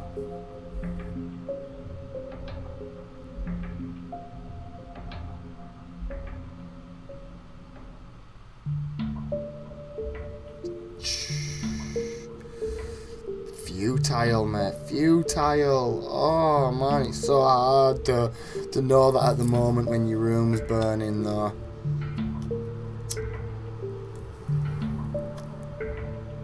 Wow, look how smoky it's got now, you can't even see. It is not clear whether anybody was injured as a result of the fire, as there are many conflicting reports.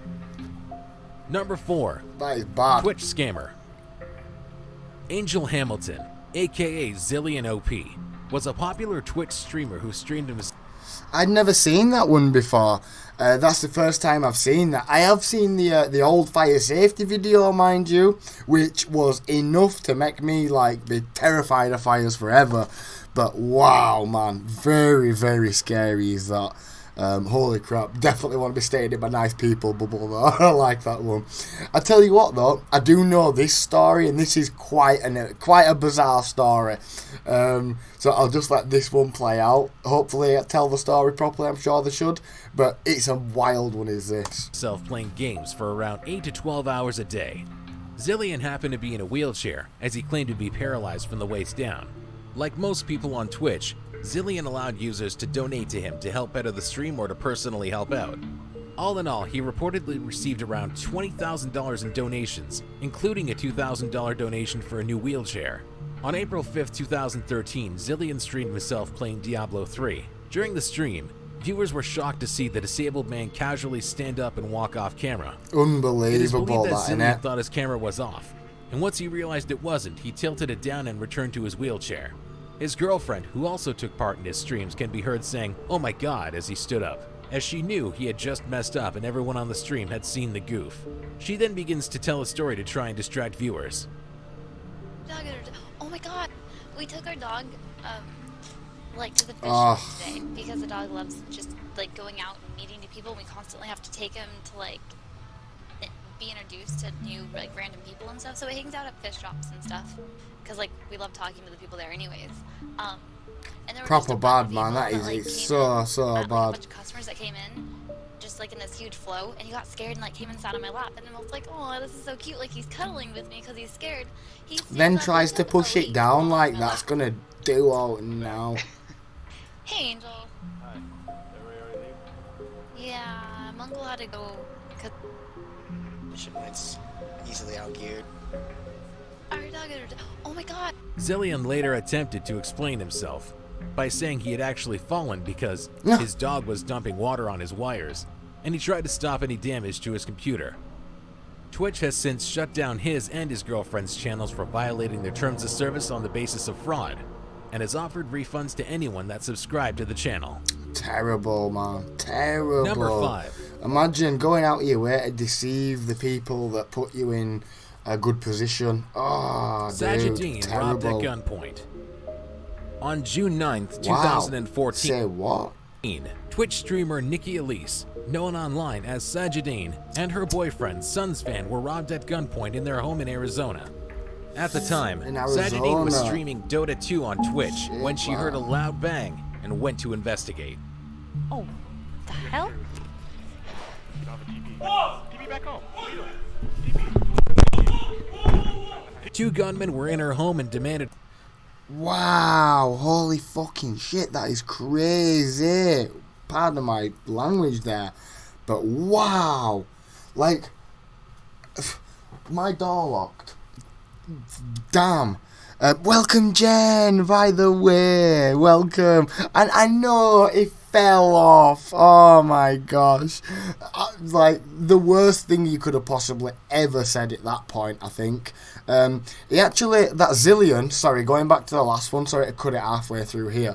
Going back to the last one though, the wheelchair dude that stood up, he actually later came back to Twitch and like explained himself, and I think for the most part, if I'm remembering this right, the explanation kind of went down like 50-50, and the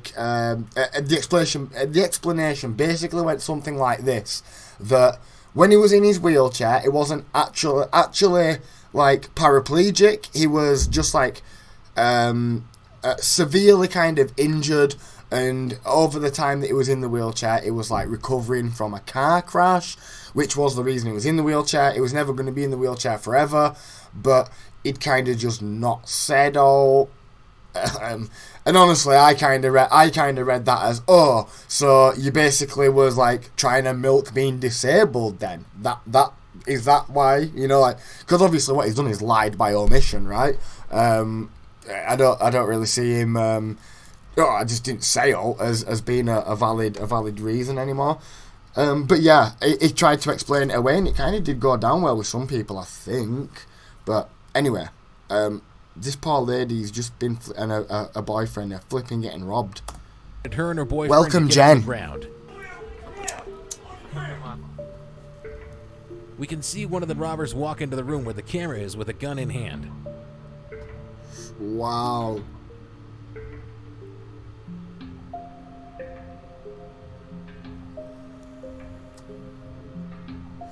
That is scary, man. The incident took place around 4 a.m.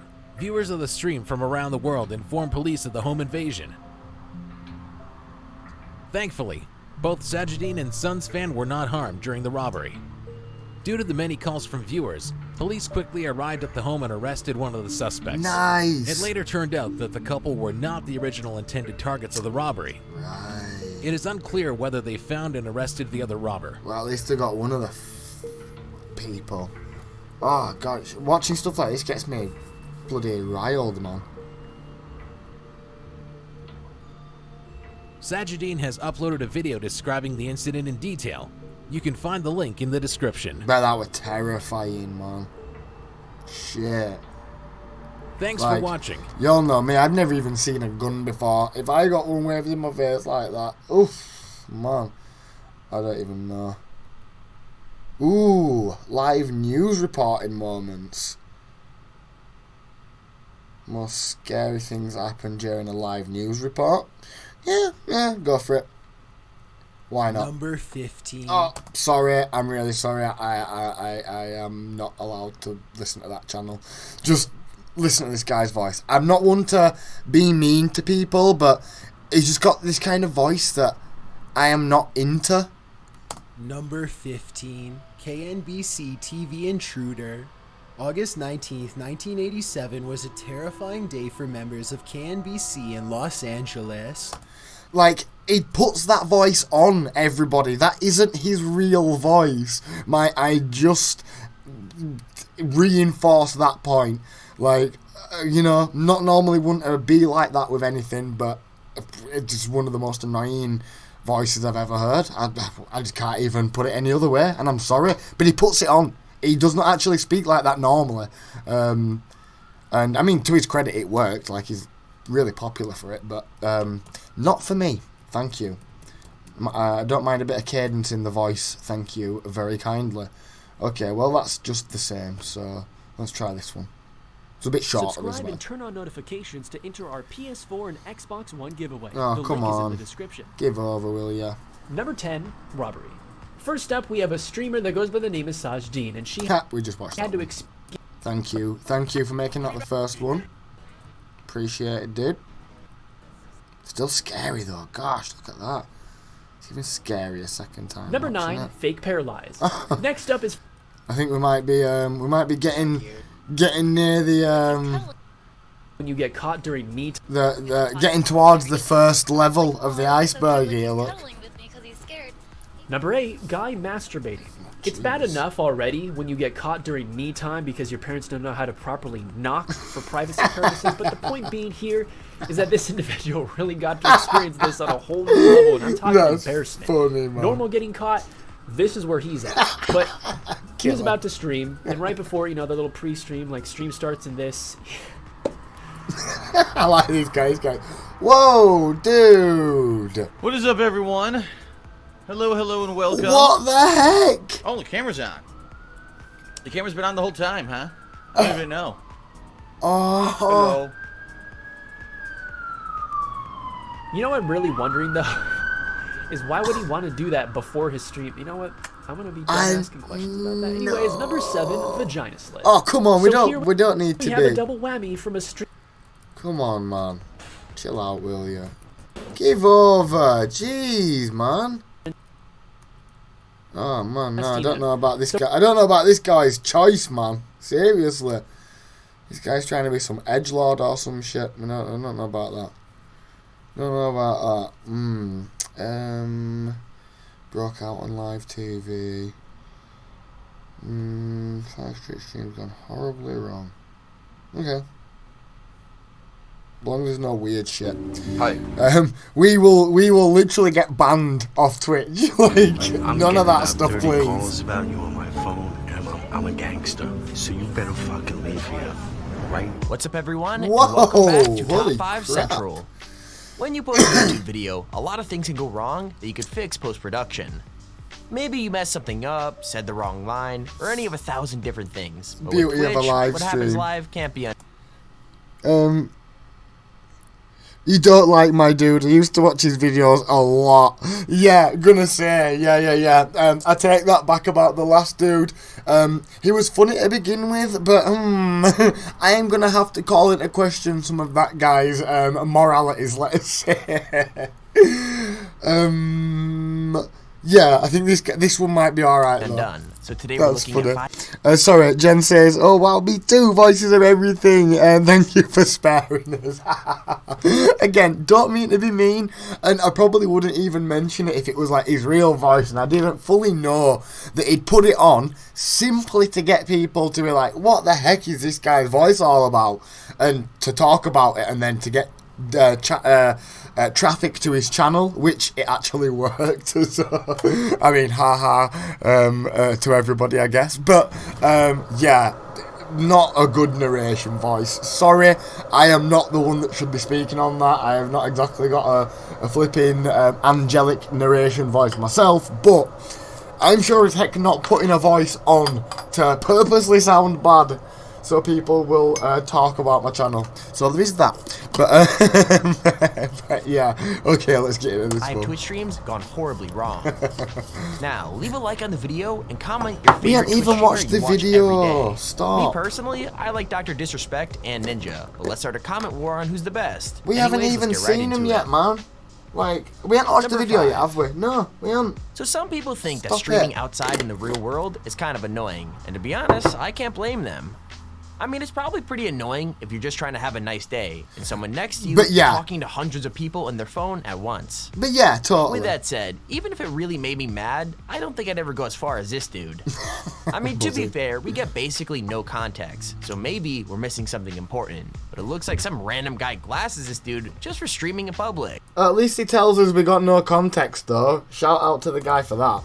Yeah, you heard me right. The guy just comes up and smashes him over the head with a glass, and it gets even weirder Whoa, from there. yeah. Why? Well, I think we could all agree that what the dude did is pretty rude, but it's actually the streamer who ends up apologizing. Either way, he couldn't have been that bothered in the end because he thought the clip was funny enough to make it into his channel trailer. I guess that's a happy ending, right? Made it his channel trailer. Säg alla gamsen igår inte. Säg alla gamsen, sen kuule jobbet. Ongi sina oma. Ei, ma mõtlen, äkki see on Aldo Jõppe. Ma mõtlesin, et see on Aldo Jõppe. See pidi olema Aldo What the hell? No nüüd Wow, jeez. Sorry. Mine vitt, ei, ma mõtlesin, see on mu sõbra. As if his mate didn't even duo. Wow, as if his mate didn't I've said even already that duo. some people That is really don't like it when you unbelievable. stream in public. But I've got to be honest with you guys. This reaction is on a whole new level. Like, not being funny, but if anybody ever did that on stream, stream would be the last thing that I would be thinking about. I mean, Ice Poseidon was just hanging out in a restaurant when the owner asked if they could talk. I don't know about what this he said though. was This actually is- pretty shocking. Sounds scary. It turns out people have been ringing the restaurant to complain about him, and the owner needed him to leave shit. straight away. Now that's already pretty crazy, but it gets worse because it turns out the owner was a part of the LA mob. Seriously, the dude told him to get out or risk having a hit put out on him, and obviously, Poseidon wasn't dumb enough to stick around after that. The thing is, it still wasn't over after he walked away, Bless because him. people were staring at him and then immediately walking into their houses to get stuff. It made him pretty paranoid, but he still couldn't call the police because he had no idea what the phone calls had said about him. So, I guess the moral here is to be careful where you stream because you might accidentally make a mob boss mad. Yeah, it's a good lesson to take away. Not really if he didn't duo though, and if people were just ringing up the ringing the place up, because Ice Poseidon, for anyone that may have possibly forgot or not watched the random video that I made that one time, or just never seen this guy. He was like one of the first super popular IRL live streamers. So he had a lot of shit done to him. Like, he got properly bullied on stream by his community for a while. He ended up even getting banned from Twitch. In the meantime, I have a fan who's interested in selling you a visit board. She said she can be back with you lessons. Okay, what's up? Hi. I'm getting about 30 calls about you on my phone, and I'm a gangster. So you better fucking leave here right now before there's trouble for yourself.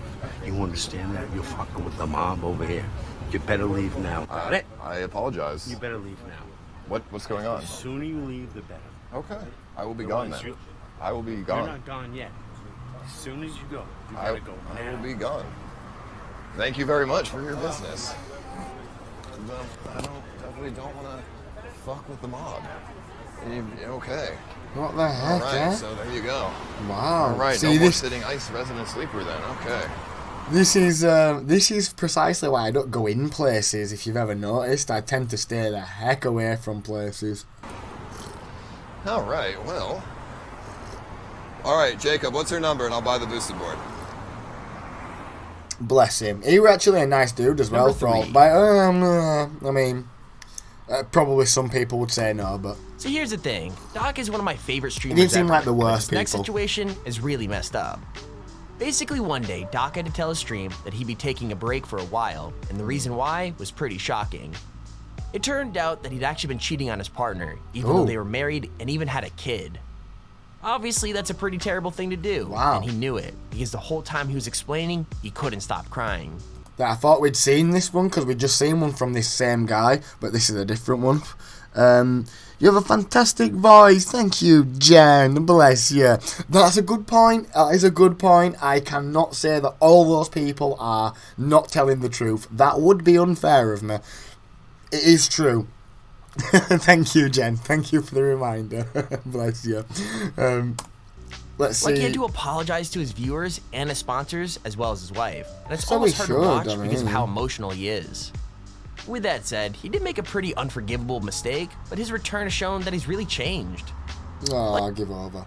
Should be pretty. He's like flipping 40. He's like a 40-year-old man. He's really changed. Like, come on. He's 40.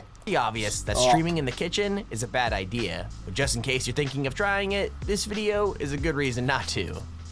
I mean, for some reason, this streamer had a bunch of skewers that were spearing pieces of fruit, and he was bouncing them on his legs as he was talking. How the heck did that Sounds get like a stuck stupid in but like like that? innocent thing to do, right?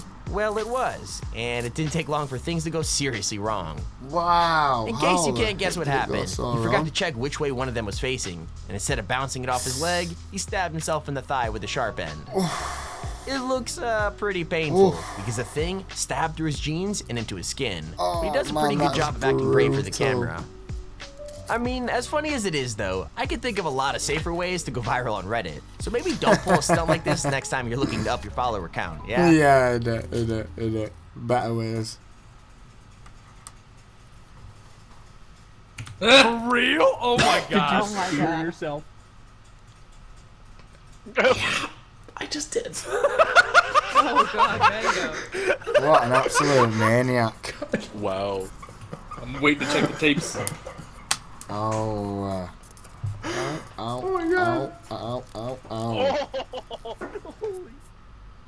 Okay, here's our honorable mention. I think most kids have been embarrassed by their parents at least once, but when it happens in the middle of a stream, it's gotta be even worse. How good it is gonna be Now, brilliant. to be fair, this mom doesn't know what streaming is, so she probably doesn't know that everyone could see how protective she's being. With that said, the son obviously can't handle it, and it's both funny and super cringy to watch. Like, at first, she's just coming up to check on him, and even though she's being all, like, affectionate and kissing him on the cheek, it's not that bad. However, as soon as she notices the game he's playing, she gets really pissed off. I knew She it. tells him he should be playing quote-unquote less shoot-em-ups. She sticks around even though he tells her he's busy, and the more he tries to get her to leave, the worse it gets. In fact, she even tells him to game while she stands and watches, and when he says he's streaming, she demands to know what that means. Oh, brilliant. And I'm looking that's when forward things to get this. super awkward, because the poor kid is like almost crying at that point, and the mom straight up calls him out for it. Yikes. Oh, no. What are you doing in here? Playing. Why do you always check on me like this? I'm streaming too, so it doesn't matter. Shit. Can you go? I have a don't feeling want you she on this knows game. what she's doing me. What are you talking about? You've been on kill 'em up games all day. Kill 'em And up all yesterday. games. This is my new favorite game. I don't like it. You Well, know how I'm sorry, protective I but am. you used to buy me Call of Duty. But you didn't play it much. Yes, I did. I played it all the time. Let's just, why don't you play iPad or come watch a movie with me? Because I don't want to watch a movie. Well, get off that. I can't. I'm in the middle of a long game. Yep. Middle of a long game. He's like, I'm going to totally win this. Terrorists play win. it? You're not Sounds doing anything. sounds like I it's can just play it. finished. You can do it right now. Why do you want to hide from me? I'm not hiding. I'm playing a game. But you won't leave me Then alone. play it. Get out! I'm streaming! Number 1. I've got no idea why That's Ice funny. Poseidon ends up a target so often, but his streams end badly so often that he's actually on the list twice. With that said, I think this might be a bit more dramatic than being kicked out of a restaurant, because it ended up affecting over 150 people. This was a really So what happened? bad one. Well, this. basically, he was streaming in an airport before a flight. Without What thinking, up? gave What up, Raka? Welcome. the name of his gate out. What You could is probably guess what good? happened next. Just in case you haven't got it, someone called in an anonymous bomb threat on the plane. That's right, someone hated him enough to try and swat him on a plane. And the worst part is, it actually worked. He was taken off the plane before it took off, and everyone sitting around him just assumed he was the bomber. Honestly, it's actually kind of sad, because he was the victim, but everyone interviewed at the time said he was suspicious just because he was streaming. Not just that, but half his fan base said it was his fault for giving out his gate. And to be honest, kinda after having was. so many Yeah, incidents, yeah. you should know better by now. Definitely. It kind of goaded the crowd. I don't know, dude. I might be on Terminal 5. I don't know where I am. I'm just on 53A. That's my gate. And I'm not sure telling you guys that is a good idea, but what can you possibly do, right? Saying that, what can you possibly do? Maybe I shouldn't enable it. Yeah, maybe I shouldn't Police enable searching it. an American Airlines plane at Sky Harbor. Police say an anonymous threat was called in. That threat wound Terrifying. up being not credible. Only ABC 15. But, I mean, could you imagine though? Could you imagine like one of your family members calls you up and the plane that they were just about to get on had to be stopped because they think there's a flipping bomb on it? Like that is a real life scary ass flipping thing to happen there. I don't know. I think any kind of value that you can get from doing something like that as a joke is completely lost the second that you realise that. Surely. Criminal with those relieved apparently not, I passengers guess. tonight. Passengers on that American Airlines flight from Los Angeles say that after they landed here, the pilot simply told them, "Our gate's not ready." He parked and said, "Everyone put your shades down." Well, when someone peeked out of the shade, this is what they saw. Police surrounding the plane, and then police ended up boarding that plane. Passengers say that 2 people were removed, a man and a woman. Another passenger who was sitting very close to those 2 who were removed said this. It was a little nerve-wracking, especially when you couldn't lift the shades back up and the plane was still rolling. Several passengers who were on the plane tell me that the man who was removed was taking a video of himself at the gate in LA before the plane took off. They said he was acting strangely. He was running around with a... And there's a video on the... I mean, that is crazy shit right there. Swatting isn't funny. No, definitely not, man. Definitely not. It is it's an absolutely deadly thing to do to anyone. I think I don't know if you was here for the earlier part where we absolutely condemned that shit. I mean, as a streamer, it'd be foolish of me not to, of course. But objectively, it is just such a terrible thing to do to someone. We seen one earlier on, and like they literally came in with guns raised because whoever had called it in, the sadistic freak, had said that the person streaming had killed 2 people and had somebody hostage. So they were clearing rooms and shit. Like, wow, man, seriously bad. Like, oh my gosh, like, could you even imagine how twisted you'd have to be to want to do that to somebody and then to want to watch it as well? Like, that is definitely sadism. I just joined. You did indeed, Raka. Yep. No, it's a terrible thing, and I'm glad that it's fallen somewhat out of favour nowadays.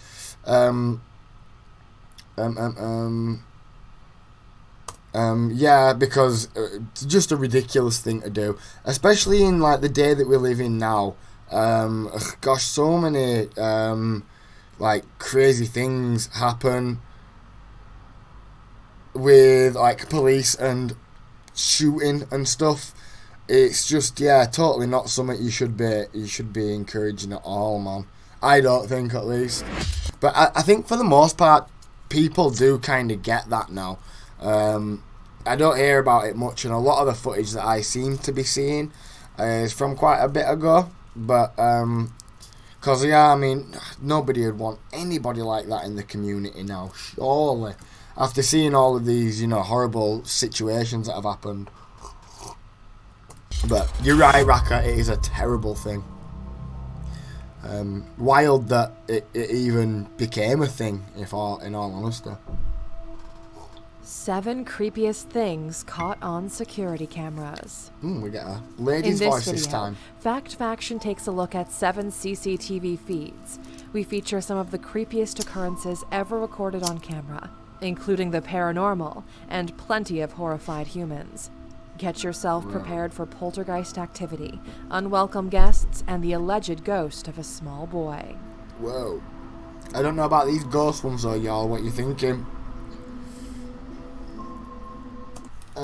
Raka says, yeah, first of all, it's not anonymous most of the time and you actually get in big trouble. Yeah, streamers have become better at hiding their addresses. Absolutely, though. 2 incredibly important factors, I would say. But yeah, for the most part, like like even police stations and stuff have become more savvy to it, haven't they? Because it ain't good for you know, the police, is it, to be going out bloody kicking people's doors off for no reason and the likes, traumatizing people for no reason. So nobody involved likes it other than the sickos they're watching it, I guess, and, you know, like calling it in or whatever. In August 2017, while Brianna Hernandez and her husband were dining on an evening meal, the latter of the pair spotted something spooky meandering across their property's security cameras. First unnoticed by Brianna, her keen-eyed husband saw a floating figure. When interviewed, Brianna told reporters, quote, "As soon as I saw it, my hair stood up. I've never seen anything like that before." What her husband had spotted seemed to be a human form drifting across the family driveway close to the couple's cars. Speaking to reporters, Brianna stated, "You can see the movement of either arms or legs going with the body as it goes by." Is that not just a person in like a white top? It looks like pretty poor camera, doesn't it? Pretty accurate. I mean, it does look like there's a bit of a trail there, but I mean, does that look... It does look a bit spooky, a bit ethereal, but... I mean, this is a grainy security camera at night. According to the testament of the couple, just before the pair moved into the home, they had spoken to a man who was familiar with the property. This man told the twosome that his uncle had passed away while living in a nearby property. The couple... Like, but do you know the thing that, wait, what? His uncle had passed away at a nearby property? Come again? Like, but... And hear me out, yeah. If that is the logic of how it goes, then how come, like, there are tons of people, and I mean, like, not the, maybe, like, hundreds of thousands that it is now, but literally within the millions, because there's so many people that live on or near or in a house that's had some death near it. I mean, why isn't everybody in the UK, for that matter, because of fucking, we're never far from summit here, definitely not. With the industrial age and shit, like, goddamn, so many people were getting pulled into machines left, right and centre all over the place. So, I mean, I don't know. Believe that it may be this same man who they saw on CCTV. I'm very in the skeptic, footage, though. the shape seems to be skipping playfully across the screen with its blazing bright white shape. Although some viewers have shown staunch skepticism, the footage does look pretty creepy. Since speaking to local reporters, the couple have remained quiet on any future developments, and the identity of the original white figure remains unknown. I don't know about that one, y'all.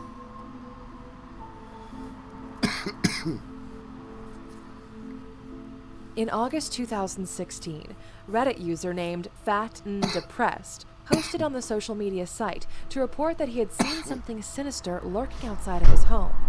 The user had been utilizing a home security system named Vivint, which remotely connects smartphones to home CCTV cameras in order to tell users that someone is visiting their property. Over the course of 3 days, Fat and Depressed reported having received 8 notifications of a person standing outside their home. Each notification occurred between 10 p.m. and 5 a.m., setting the incidents right in the dead of the night. Well, at least they've got on some the first 7 actual occasions, Fat and Depressed checked the live feed for activity, but was unable to see anything. The user therefore assumed the problem to be a stray dog, or at worst, a prankster. On the 8th occasion, Fat and Depressed discovered something particularly petrifying, and the user took to Reddit to report his discovery. In the picture accompanying the post he shared, the visiting vision is shown in all its gruesome glory. The frightening figure's face is set in a grin with heavily darkened eyes. According to Fat and Depressed, this is the visitor who'd been lurking at his door. Having checked the timestamps for the 4 visits on this night, the user noticed something pretty strange. The uninvited guest had visited 3 times between 12:07 a.m. and 12:52 a.m., before then disappearing and re-emerging 3 hours later. Though the user has yet to receive another visit from his unwelcome guest. I mean, not to say that the other occasions are actually linked to this dude. You know, the other occasions could have been stray dogs, I guess. The case remains an alarming enigma, and the mystery man's identity is yet to be revealed. But stuff like that always makes me dubious, especially when they're posting it to Reddit. Like, we got a bit of a karma hog over here. In July 2016, Chicago woman Jordan Baranskis noticed that her purse had gone missing. Her boyfriend, Jack Makercher, assumed that she'd left it in a local restaurant, leading the pair into a minor argument. In an attempt to find it, the pair retraced their steps and perused the security camera footage to work out where they'd managed to misplace it. Rewinding to 3:30 a.m. on a Monday morning, they found something which cleared of them the blame, but terrified them both. The freaky footage showed a hooded intruder standing at the top of their staircase, watching over their home as the couple slept on the living room couch. All right. The couple owned 2 dogs. Yeah, there he is. Oh my gosh, how terrifying. That is spooky. That's more like it. That is definitely a person. Nice house, isn't it? Who were softly sleeping at their feet. The undeterred intruder moved so quietly that even the dogs were inexplicably Wow, unalarmed. they've got dogs. The footage shows the Damn. man standing still on the stairs, while an episode of Mr. Robot plays on TV. Shout out Mr. Robot. Recalling the freaky footage, Varanskas told reporters he stood there for about 5 minutes the first time, then walked away, then came back and hovered over us again for another 5 minutes. So scary. The man is suspected to have carried out other neighborhood burglaries in the area. Other residents have posted images of the same man riding his bicycle, searching for properties to rob. The creeped out couple told reporters that they typically lock all of their doors before heading to bed. On this occasion, they'd accidentally fallen asleep in front of the TV, leaving their property atypically unsecure. No way. In the footage, the robber appears to leave the property only after the TV credits start rolling, seemingly indulging in a casual session of TV time. The fate of the thief, nicknamed Creeper Ghost, remains unknown, and local detectives are investigating the case. That is scary though. Pretty creeper ghost-like, I've got to say.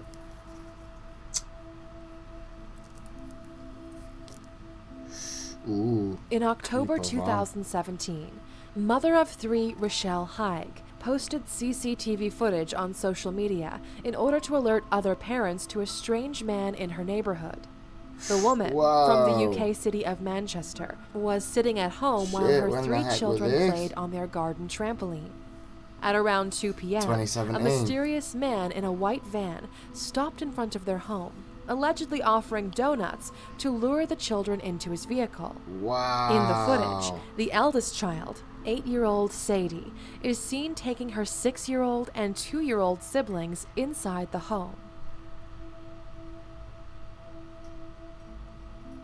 Good lass, good on her. When their mother came out to confront the driver, he quickly sped away in order to avoid being caught. When speaking to reporters, Haig said, "It was absolutely scary to watch, but I'm so proud of my Sadie for acting fast in this footage." She also claimed, "When I approached this man, he acted weird and asked me if my kids wanted some donuts, then drove off." The incident is still under investigation, and the culprit is yet to be found. Super weird, man. In a flipping van. Gosh. That little star, that little 8-year-old there. What a star. Damn. In a video posted on YouTube in 2009, a man named Joe Cummings shared CCTV footage captured in his kitchen. Joe set up cameras as he'd noticed food going missing from his home. In an attempt to solve the mystery, he tactically set up surveillance cameras around his Manhattan home and was alarmed by what he found. The unusual video shows a woman entering the man's kitchen via a small door close to the ceiling. What the fuck? Pardon my language, but wow. That is incredible. Where's she coming from? Oh, she's there. Is there? No? Yeah, it is. Oh my gosh. Wow. Wow, where on earth did she just appear from, man? The odd intruder gradually clambers down onto the floor by moving fixtures and fittings. She climbs down in an odd and eerie fashion. That is not my girlfriend. I should hope not. Just come out of the roof. The heck is she doing up there? That is seriously terrifying.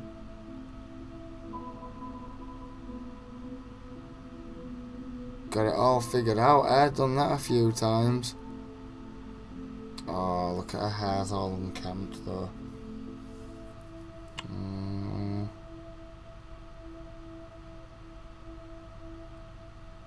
But, I mean, come on. The weird woman then urinates in Joe's sink before opening his fridge and taking a big gulp from a carton. Oh, God, no. She continues to steal and eat food while seemingly watching TV.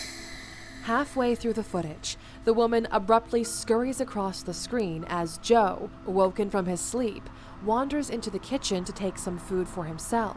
Oh, my giddy gosh. Oh.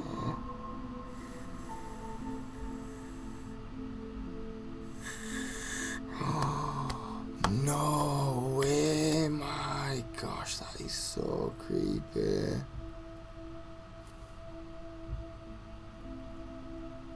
Upon his departure, the mystery woman emerges back into the frame to help herself to more morsels and meals. Oh my gosh. Bye, Raka. Take care, dude. Thanks for passing by, my friend. Appreciate ya being here. She then leaves the kitchen via the same route she entered, climbing upon the table before making her eventual exit. Wow. That has got to be one of the craziest things I might have ever seen in my life. In footage captured the following morning, Joe can be seen swigging from the same carton as his brash burglar. According to the uploader, the woman was homeless and had been living secretly in his apartment for at least a couple of weeks, residing in the cramped quarters from which she crawled out of. Once Cummings viewed the CCTV footage, he contacted police and the woman was arrested. Wow. In March 2018, Joe Cummings left an update on his video, claiming that he has additional lost footage of the woman, which he'll be releasing soon. A link to his channel is in the description. 17 million.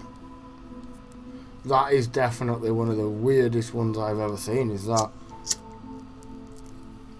A UK antique store in Barnsley, South Yorkshire, has allegedly been experiencing phantom phenomena since 2000. Barnsley's not far. The owner of the store has reportedly witnessed over 50 unexplainable events since taking charge of the business. The incidents, which occur both by night and during the day, have included a bunch of hair-raising happenings and hauntings. I'm always dubious In one about incident, a rocking horse was reported moving of its own accord before falling off a store shelf. It definitely wouldn't be dragging stuff off at store shelves, would it? Suppose. Won't be damaging the merch. That were really unnatural how it went off there as well. It kind of like the hung owner for has a sec. attempted to recreate the motion himself, but has had no success. I'd say it looked like a pretty Other weird incidents motion. have included framed photographs moving of their own volition and a cabinet seemingly exploding. Books, That's pretty figurines, weird. and skateboards have also been spotted moving unaided. In another incident, the 11-year-old daughter of the owner entered the basement before running out screaming in a state of panic. In an interview, the owner told reporters, "They do say that the mill owner who worked on the old mill in the 1800s died here. He hanged himself in the 1960s apparently, just 5 steps away from where we are right now." Some speculate that the haunted happenings may be the result of a poltergeist or dead children.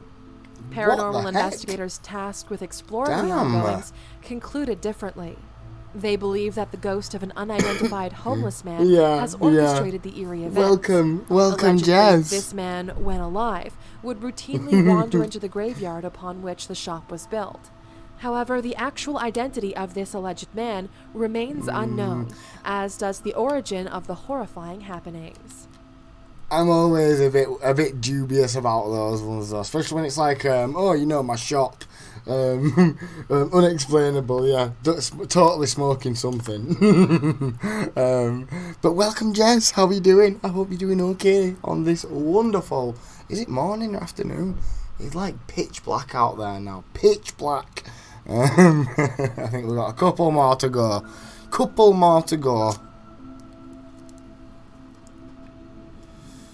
Ooh, last one. Dear David. New York illustrator Adam Ellis has been regularly updating his Twitter since August 2017 to report upon terrifying events occurring in his apartment. Allegedly haunted by a ghost he'd first seen in his dreams, he reportedly receives visits from the ghost of a young boy with a misshapen head. What makes this case most curious of all is that it currently is ongoing. The first time he saw the boy in a dream, Ellis had reportedly been suffering from sleep paralysis. He saw the child sitting in the rocking chair at the foot of his bed. The child's head reportedly had a large dent on one side. He then reported that the boy stood up and shambled towards him. Just as he was about to reach Ellis's bed, he awoke screaming. Ellis shared the vision he'd seen by drawing a picture of the alleged apparition and posting it online. In a later dream, Ellis encountered a girl in a library who asked him, "You've seen Dear David, haven't you?" The girl told Ellis that Dear David appears at midnight in the form of a small boy. According to this girl, David allows dreamers to ask 2 questions. I'm sorry, but this doesn't happen in real life. Ellis's dreams continued. I'm not trying to poke fun, but it sounds like, honestly, like a really the synopsis to a really bad movie. Honestly, I'm sorry, but let's get to this footage that he's allegedly got. Various forms before seemingly crossing over into reality.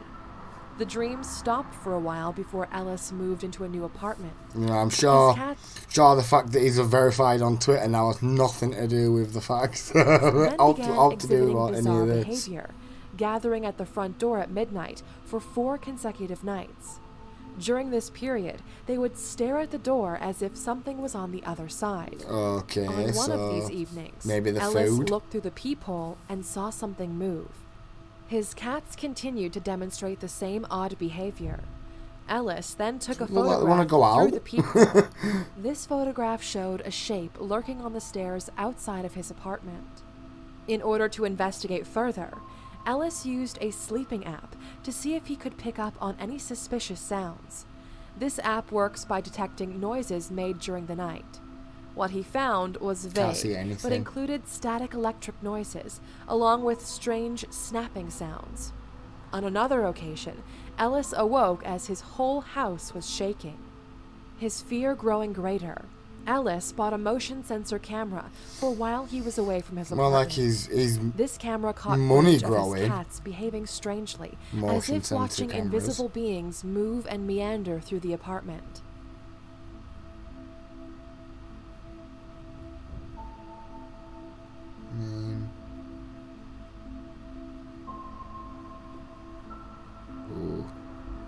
One of the videos showed a cat perched upon its hind legs and peering around the room. That's really cute, that. I'll give it that much. It's like he's seen a fly or something. I mean, honestly, Some other footage recorded a household decoration slipping and dropping from its place on the wall. it happens all the time to, I am sure, everybody that's just put something up. Like, you know, seriously, I'm gonna start like recording it when it happens to me. I bet you could. More disturbing. I could. In one dream, David clambered toward Ellis before coming face to face with him. In the dream, Ellis snapped some photographs. When awake, he then checked his camera and found what appeared to be images of David with his half-dented head.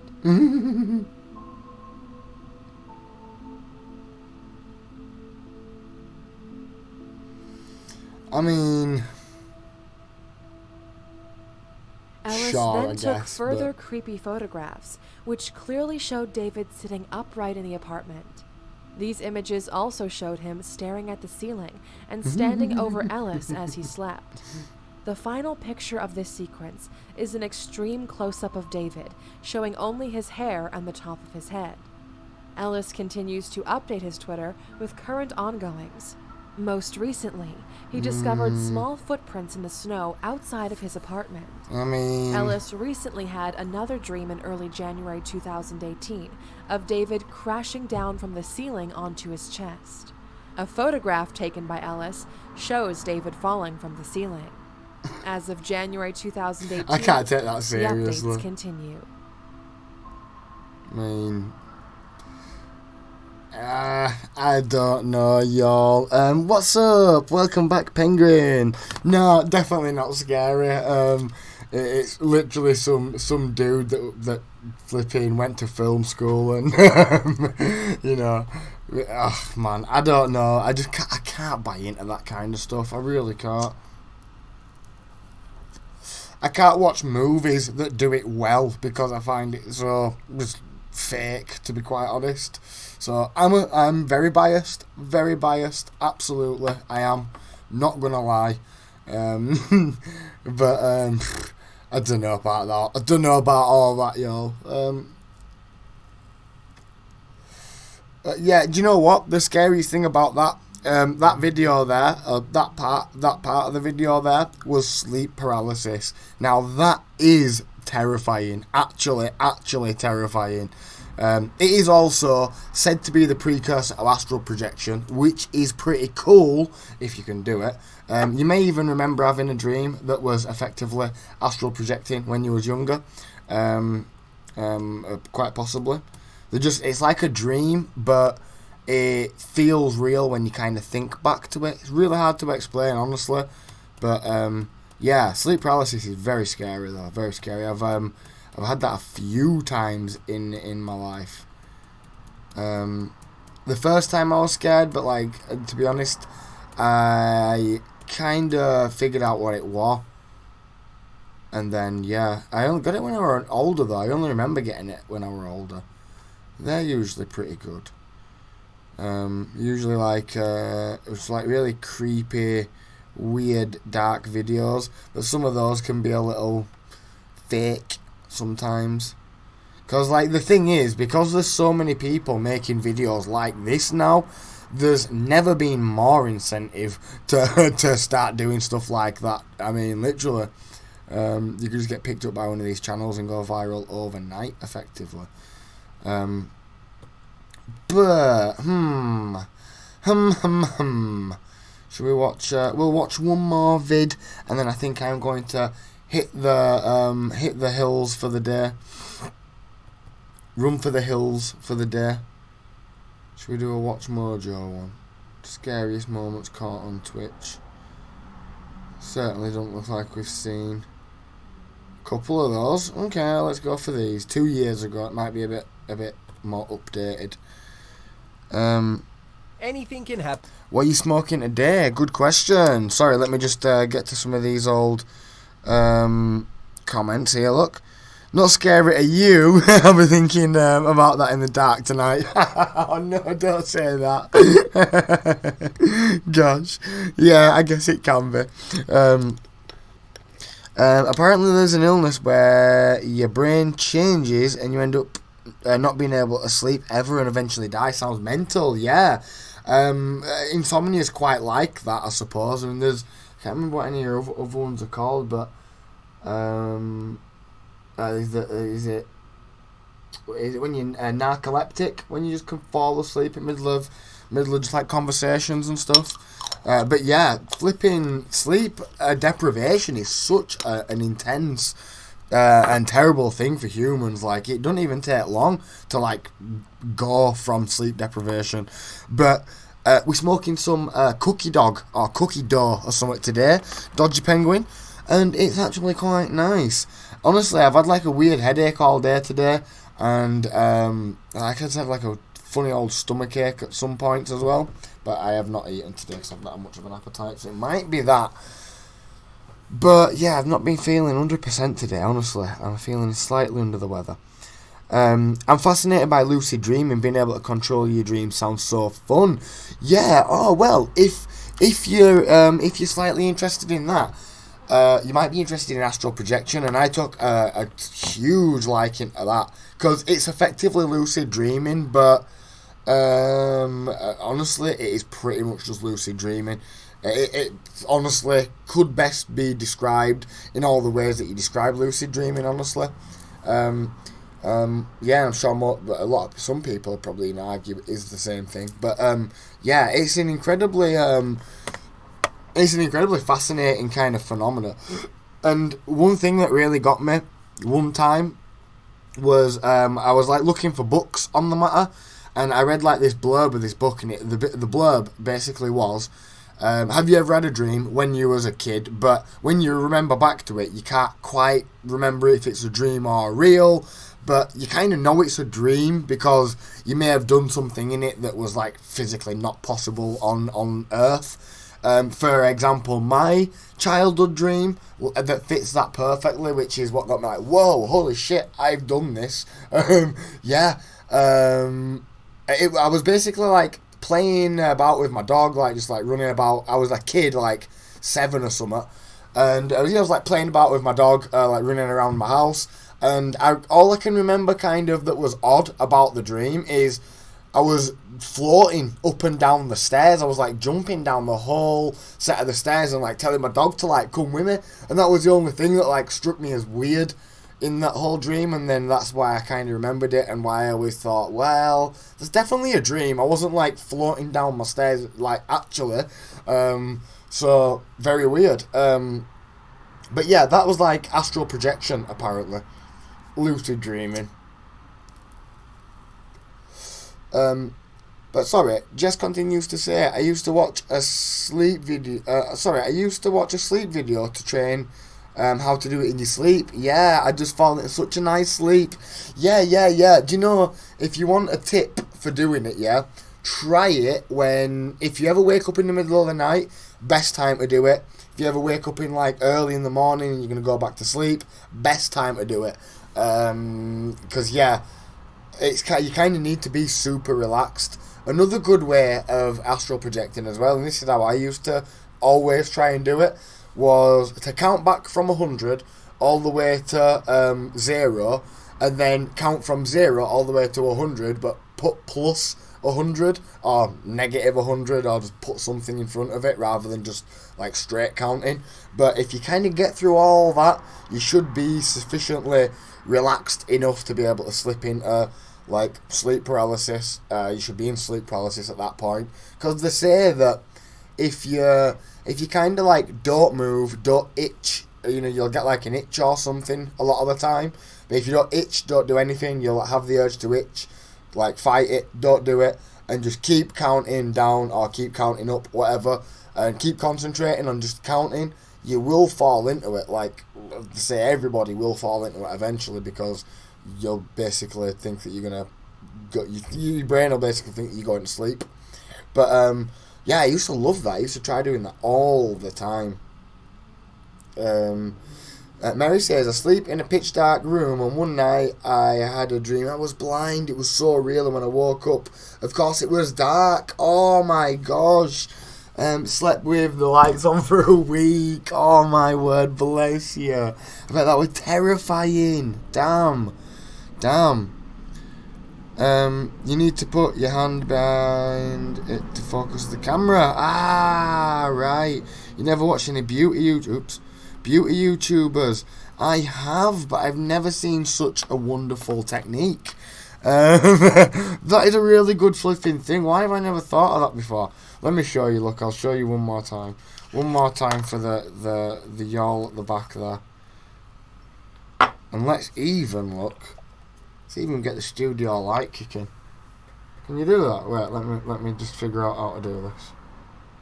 You see it now? Like that. Oh, it's still crapping it, look. No. I'm so camera illiterate. But yeah, do you know what I'm gonna start doing actually? Posting pictures to Instagram. One thing I actually am super sad about and like taking pictures of is weed. That's one thing that I used to love when I was like 15, and I still love now. Taking good pictures of me weed. Follow me on Instagram. Sub to CloudSurfer69 is my Instagram name. Sub number 2. Sub 2 CloudSurfer69. Right, okay. What's Mojo? The silver cord, that's the one. What stops your soul getting lost in the astral planes? Yeah, that's the one. Shout out Penguin. Penguin's all over the astral plane. But yeah, I truly think that I have only been able to ever astral project like once when I was a kid. I never was able to do it when I actually tried. I think I had like 1 or 2 like lucid dreams where I might have realised I were in a dream for like a split second, but I am terrible at it, apparently. So that sucks. But terrible. Do you know, Mary, it's interesting that you should say that it happened last year. Like, literally last year, my mum was telling me that she had a really bad sleep paralysis moment as well.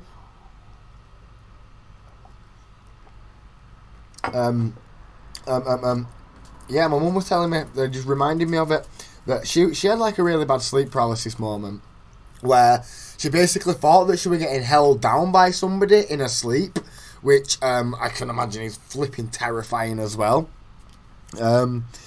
But yeah, I think the only times I have ever had it was later on in life, sleep paralysis for me, so I kind of already knew about it, and I always kind of got giddy and knocked myself out of it, because I always understood that it was like I was about to like do flipping lucid dreaming or astral projection, so I was like, whoa, shit, it's about to happen. I would have got to the astral planes with Kez, big smoke and chill out up there. Could you imagine? It'd be so cool. I would love to be able to do it. Jess says, you know, I had an idea for you the other day. You could apply to be on a Popmaster on BBC Radio 2 and mention the stream. Very cool. Don't think they like your name. Yeah, but they might love the charity drive. Oh, very cool. I would actually have to check that out. Well, let me write that down. Popmaster on BBC Radio 2, yeah? Yes, sir. Ooh, shit. That would be fun. But yeah, they might not like my name.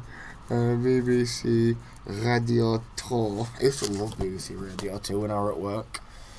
That was my work music. Get those flipping oldies playing, I tell ya. Oh, I have blackout curtains. Yeah, I definitely need blackout curtains, like badly. Yeah, there's sorry, Penguin says just a little up there as well. There's music that you can play to aid it. A lot of people say that it doesn't work. I personally think it works for me, so I would recommend, definitely. I think Jess mentioned that as well. Very, very good. It's a good idea. Like binaural beats and the like. I do find those, like yourself, Jess, I find those really relaxing just to have on anywhere. Whether or not we astral project, who knows, who cares, effectively. But what I can tell you is it's flipping pretty relaxing, for sure. Right, okay. So, ooh, it's 10:30 AM on weekdays. Wonderful, thank you. I agree, by the way. Scary dreams as an adult are 10 times worse. Wow, they are very scary. I think your imagination's way more vivid at that age when you get a bit older. Gosh, some of the dreams I've had have been terrible. Like, wow. Okay, we're going to watch Top 10 Scariest Moments caught on Twitch, everybody, and this will be the video to see us out. I hope you enjoy, everybody. Thank you for sitting through this here with us tonight, today, this afternoon. Enjoy. Happen on Twitch. Laughter, tears, and sometimes absolute horror. Bruh. Everything just fucking fell. Welcome to Watch Mojo, and today we're counting down our picks for the top 10 scariest moments caught on Twitch. Before we begin, let's see if we've got some that we haven't seen yet. So be sure to subscribe and ring the bell to get notified about our latest videos. For this list, we'll be reviewing troubling videos caught on Twitch from either pranks, paranormal activity, and even some like really we've seen dangerous these, events. y'all. Whoa! Bloody hell! Number 10. Wreckful Stalked. Damn! Have you ever felt like you were being followed? It's not a very comfortable feeling. Twitch streamer Wreckful experienced this while he was live on his phone in Japan. While walking on the street one night, he noticed a dangerous-looking man wearing a mask who seemed to be following him. Wait, do I run? And he was understandably panicked because the man really looked like a Yakuza. With everyone on the chat telling him to run, he finally did. In the end, it was just a fan who recognized him and wanted to freak him out. You know me? Why did you do that? To that fan, we say, not cool, dude. Whoa. Number 9. Syndicate's Paranormal Door. You've probably already heard of poltergeists. You know, yeah, that's definitely one of my scariest fears. One of my worst fears, rather. To have some weirdo following me about on stream. Oh. Somebody trying to have their couple of minutes of, you know, some perceived fame or some shit. Like, I don't know what they do. In the infamous CSGO Lotto scandal, Syndicate, aka Tom Cassell, was a ghost believer for at least a short moment in this next video. While he stepped away to go get food, his viewers saw the door of his bedroom swing open on its own.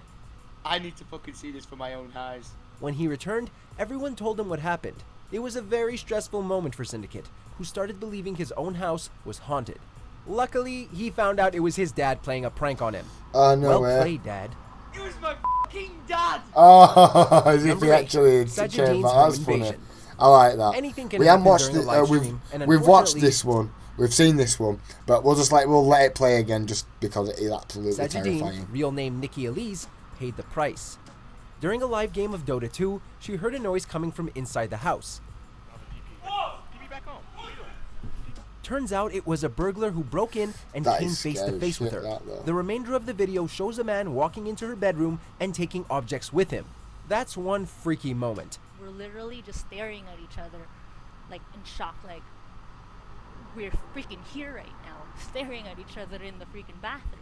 Thankfully, because she was streaming, viewers immediately called 911 and 27-year-old Edgardo Martinez was arrested attempting to flee the scene. Nikki and her boyfriend were both Nice. okay, though a little shaken. I really appreciate it, and I love you guys too, because, you know, really grateful that you guys were able to help. Number 7, Jessica J's Fucking Neighbor bad, Fire. man. Jessica J is a Twitch streamer who specializes in drawing and cooking, and she really came close. During a drawing tutorial, her neighbors came to warn her of a fire spreading nearby. Oh my god, there is a huge fire. Holy shit, oh my god. As she watched from the window, Jessica realized she'd soon be part of the barbecue if she didn't get out of there immediately. Whoa, The immensity of the shit. fire is impressive. Thankfully, everything ended well for her. She certainly felt the heat though. This is the side of our apartment complex. This Jeez. is how close we were. Number 6, Wow. Tyler 1 gets scared by his Very girlfriend. close. We can never repeat it enough. Never interrupt someone who is playing a horror game. Just ask Jurassic Junkie. Are you okay? While his was more lighthearted, controversial bless. streamer Tyler 1 got a bit Oh. more hot-tempered. He was right in the middle of playing Resident Evil 7 when his girlfriend Michaela scared him by sliding toward him in the dark. You better get the back, I will. He obviously lost it and started screaming all around the house. It's pretty funny from our perspective, but from his, not so much, given his history of crazy outbursts. It wasn't funny! Number 5, jeez. Lothar Seizure. Gosh. Let's shake things up a little with this next disturbing video. On January 6, 2016, G2 Lothar, real name Jacob Zygulski, was in the middle of a game of Hearthstone when his body started convulsing. In fact, he began having hallucinations and his vision was blurred. Okay, I have some hallucinations right now. What the Moments heck? later, he stiffened up and collapsed to the ground as though he was having some sort of epileptic attack. Whoa, His wife walked into the room and immediately called an ambulance when she saw him in that state. We are happy to report that Jacob hasn't had another seizure since that incident, but on the other hand, he lost that game. Wow, man. Number 4, That Andy is Milanakis' Lollipop Stranger terrifying. encounter. We may come across some strange Playing encounters in any life, game. but this one takes Yeah. the cake. Can I have a seat? May I Getting sit? jumped. I know, I'm like that. Andy Milanakis dabbles in acting, rapping, and sketch comedy, but he also Twitch streams IRL. On one particular evening, he was quietly sitting at a table when a weird big-haired stranger sat beside him. He starts by introducing himself on camera and seems to be in some sort of trouble with law enforcement or psychiatric care. He then offers Andy a lollipop. That's about done. You're coming with me and we're gonna get you a home, and guess what? I haven't had sex in 5 years and I'm not having sex until at the right time comes. Andy, listen to your viewers. Never take candy from strangers. He's there, dude, he's there. He's like, come back, come back. Number 3, Whoa, Ice Poseidon threatened by gosh the mafia. damn. Paul Scary, Denino, otherwise known as Ice dude. Poseidon, stood no Oh, we've chance seen when he this entered one this as well. restaurant in Los Angeles. Yeah, we're Once definitely seated, hitting an the old man first came to layer see of the him and iceberg, whispered y'all. in his ear. He was the owner, and he made it clear that he's a gangster and threatened him until he took his video elsewhere. I'm a gangster, so you better leave here right now before there's trouble with yourself. Totally in shock, Paul complied. Whether he took it in good humor or not, we can still tell that this streamer was quite shocked. And I'm whether not he sure was a true saying to gangster someone or I'm a not, gangster Ice is the Poseidon most will remember gangster this thing, event though. for a long time. No, I don't want to call the cops, dude. No.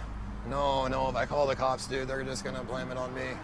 Number 2, Mrs. Kitty Ninja Terrifying Stalker. While Wreckful Stalker episode may have been a prank, Mrs. Kitty Ninja, aka Brooke Money, had a more terrifying episode with this homeless man. Nice to meet you, Harth. My name's Brooke. This is my Twitch stream. He may have seemed innocent at first, but he became downright scary when he started following her. The young girl kept on smiling while trying to think of a way to escape this nut job. She was finally able to seek refuge in a building and realized how dangerous the situation really was. Luckily, all's well that ends well for Brooke, who handled the situation amazingly well. I forgot my ID, but my girlfriend's coming to bring it. Is it okay if I wait for her because there's an old man following me outside? Yeah, totally. Is that okay? Yeah, just sit down. Thank you so much. Before we get to our scariest pick, here are a few honorable mentions. Wait right there. See your face? Mister, just look on the right. Number 1, Cohen77 held at gunpoint. Oh, this one's definitely the Sajidine worst. wasn't the only streamer to deal with a home invader. Brazilian streamer Cohen77 had a similar affair, and as you could probably guess, he wasn't able to finish this game because something really bad happened. Holy shit. I did not know Burglars that. entered his house and directly pointed a gun to his head and asked him to get up. He's then led away from the camera by the 2 criminals. The streamer never heard them coming in because he had his headphones on. Thankfully, the 2 armed men did not use their weapons on him, and he's still streaming to this day. Do you agree with our... Bloody hell. Sorry, who's the voice in of BMO in Adventure Time? Who was we talking about there? Sorry, Jess Love. I am very, very slow, sorry. I don't even know when that was from. I'm so bad. Thank you, Mary, for joining us. Bless you. That is going to be the stream. But this has been a wonderful, nice, chilled, relaxed stream, and I do appreciate everybody for coming and joining us and taking it steady for today. Should hopefully be not BMO, the microwave thing, Neptar. Right, the lollipop guy. Oh, that's funny. Right. Sorry. Very slow. But ladies and gentle gems, that is gonna be all from me for today. I am gonna get an early night. The thing that Ice King made into and he throws pies. I think I know which one you mean. I really need to watch Adventure Time again because it's been a while since I actually watched Adventure Time. I need to brush up on the lore a little bit so I can come back and actually have a proper convo with you about it, because I'm lacking at the moment. I am seriously lacking. But I actually think that's going to be my evening this evening, if there is going to be nothing else that pops up at least. An Adventure Time evening. But thank you all. I shall see you all in the next one though. Be back tomorrow. Hopefully I don't feel any worse tomorrow and we'll be out and about, but we do have some exciting things coming up. We do have London coming up in the next couple of weeks or so. I think it's actually been booked now, everybody. Shout out to Georgia for that one. And I think that's for not next Monday, maybe the Monday after, or next Monday possibly. I don't think it's this Monday though. Next Monday. Pardon me. Sorry. And we are going to be going to Durham as well at some point soon. So that's all to come. Thank you, Jen, for joining us. Thank you, Jess, for joining us. Thank you, Mary, for joining us. Who else? We've had Sheila here. Thank you, Sheila, for joining us. Penguin. Thank you, Penguin, for joining us. Who else did we have today? I'm sure we had Jen. We had Raka. We had Raka with us. We had Mary. Jess. Sheila. Dubs. Shout out to Dubs as well. And Silky was here earlier. And I think that's about everybody who was here. Georgia came as well. And shout out to everybody that I may have possibly missed. But take care of yourselves out there. I will see you all in the next one. Peace and love, y'all. Because it is a very wild story. So first of all, let's just get it up here. David Cash. So there's laws nowadays, right? Like Good Samaritan laws, or duty to act laws, or duty to protect laws. And they basically like protect people So if you see somebody in distress, you know, if you go and help them, you can't like be held liable or whatever. If you like end up hurting them, or you know the thing, right? Like that Good Samaritan laws, you're protected under like Good Samaritan laws.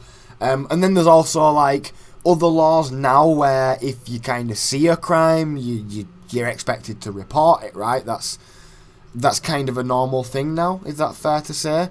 Oh, Lena! Thank you, Lena. Bless you, bless you.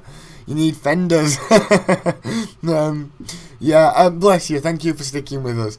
But yeah, so nowadays you're expected to report a crime if you see it. I can't remember what it's called now, the actual thing. Are you expected to report a crime if you see it?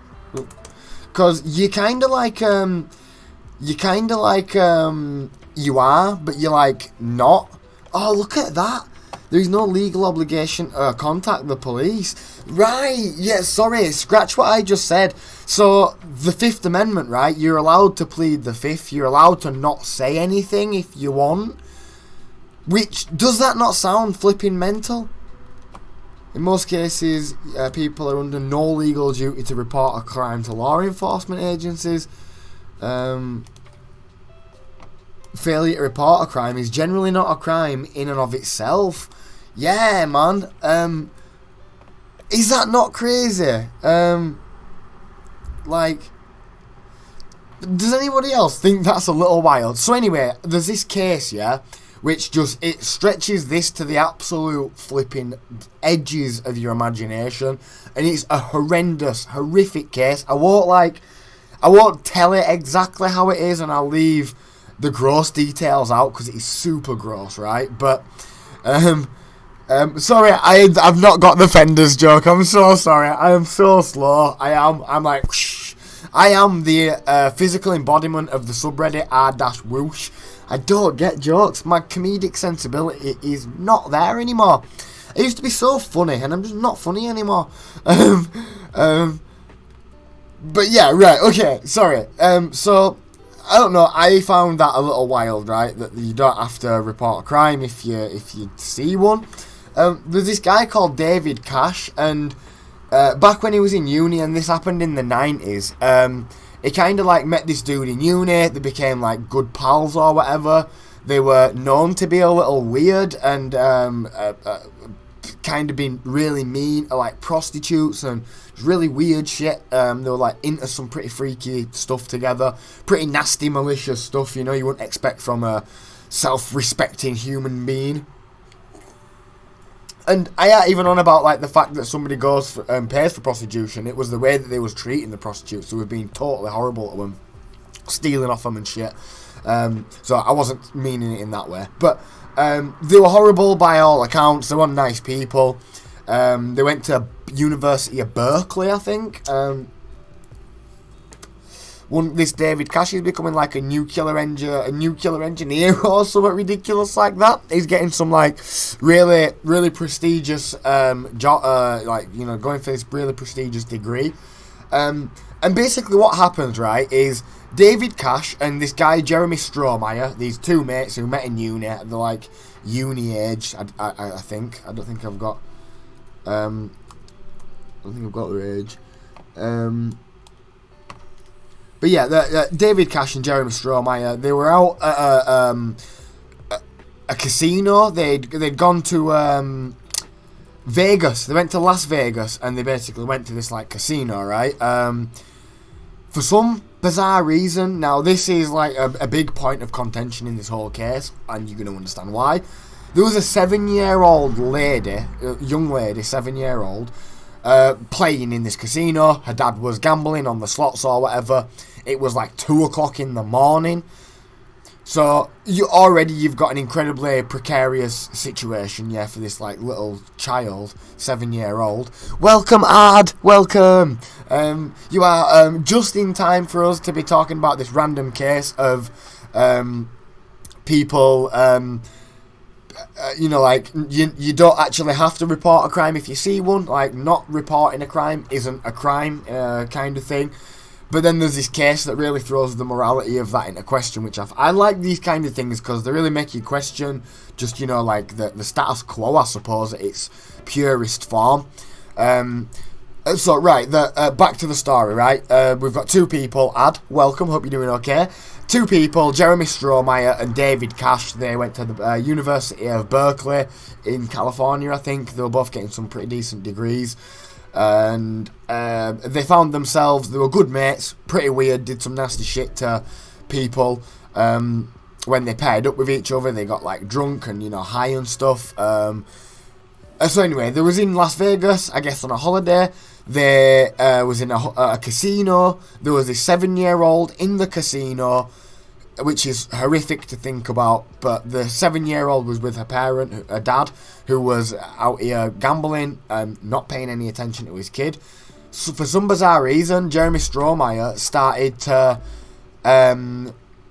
like interact with the child, I guess is the best way to put it. Nothing like overtly creepy at that point. Just, you know, like some kind of interaction. I don't really know.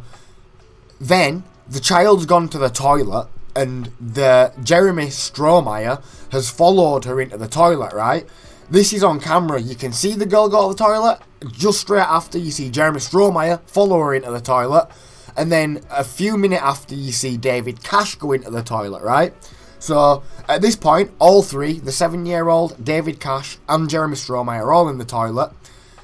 David Cash alleges that he sees a crime go down, yeah? And what I'll say is, rest in peace to the little girl. I think she was called Cherie Iverson, off the top of my head.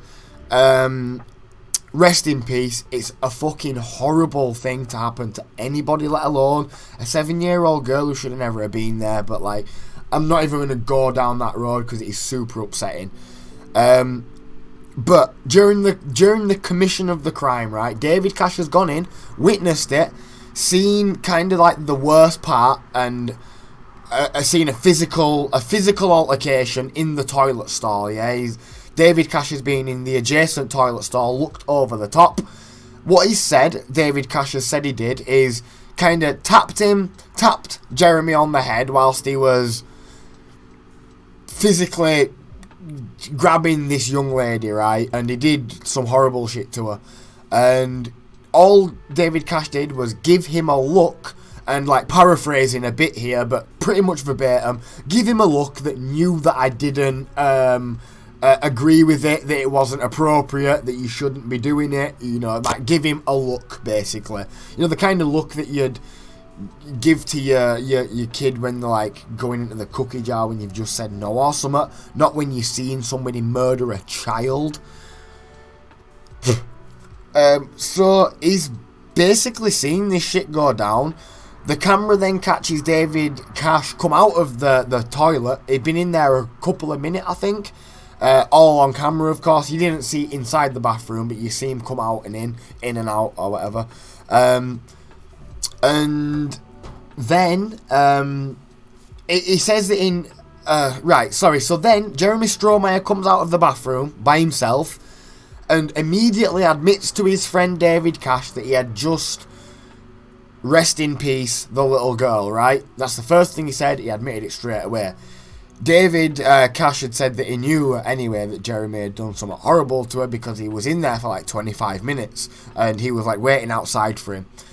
Afterwards, rather than like calling the cops or stabbing him to death, he did nothing. He went to another casino and, I don't know, like shot the shit with him for a bit, if you like. And long story short, the little girl was found. They looked at the cameras and saw Jeremy. Classmates of Jeremy identified him and he was caught within 3 days. He admitted to it and he's done interviews afterwards and he's been quite candid about it. He has actually showed remorse, fair enough. Jeremy got a life sentence without parole, took a plea deal to avoid the death penalty, which kind of sucks, but he's never gonna fucking hurt anybody again on the outside. But David Cash got nothing. Nothing happened to him. He went on with his life. He didn't think he did anything wrong. Most importantly, he was adamant that he did nothing wrong. If he got asked if he could go back and do it again, what would he do? Would he do it differently? He doesn't believe that he could have done anything differently. Jeremy, the guy who did the crime, right, in a interview years later, said that if David had have attacked him, he was bigger than him. He could have, he basically said that David could have beat him up. Like David could have battered him. He was relatively scared of David. So he could have like grabbed him and like physically stopped him. Literally could have.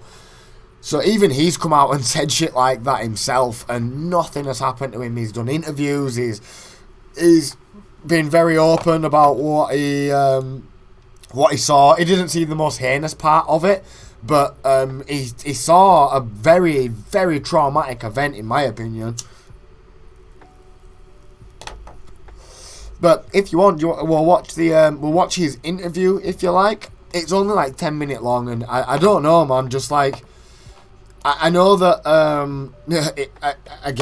I apparently know that it isn't a crime to not report a crime, and you can't like lock somebody up for morally being a piece of shit.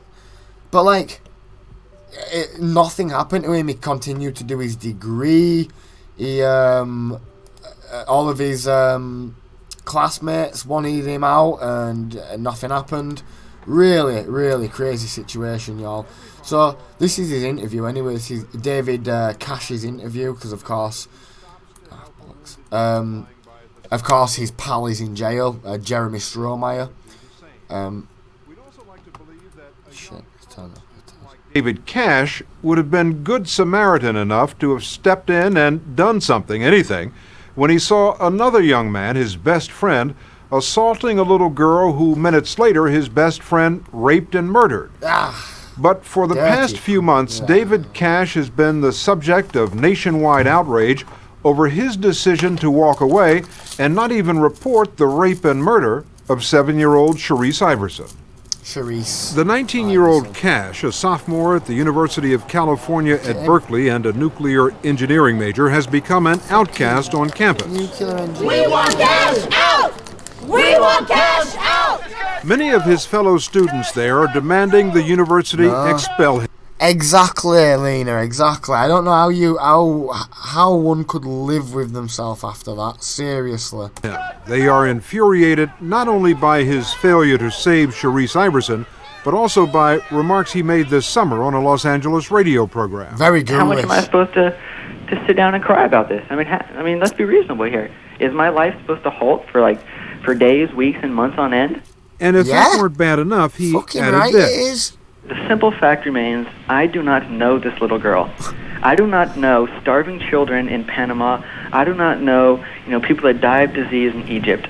Dude, you don't need to fucking know these people to feel sympathy for them, man. It is not about whether you know them. Like, does that not show how completely detached from human emotion this guy is? Like, that's fucking dangerous, man. Some people have called you the bad Samaritan. Oops, sorry. You think that's an appropriate name? Yeah? Most certainly not. These names that people call me, I've been called the antithesis of today's teens. You are, man. A textbook sociopath. I've been called it all. David Cash's trouble started just before he enrolled at Berkeley. One night last year, his father took him and his best friend Jeremy Strohmeyer, seen together in this home video, to a casino near Las Vegas.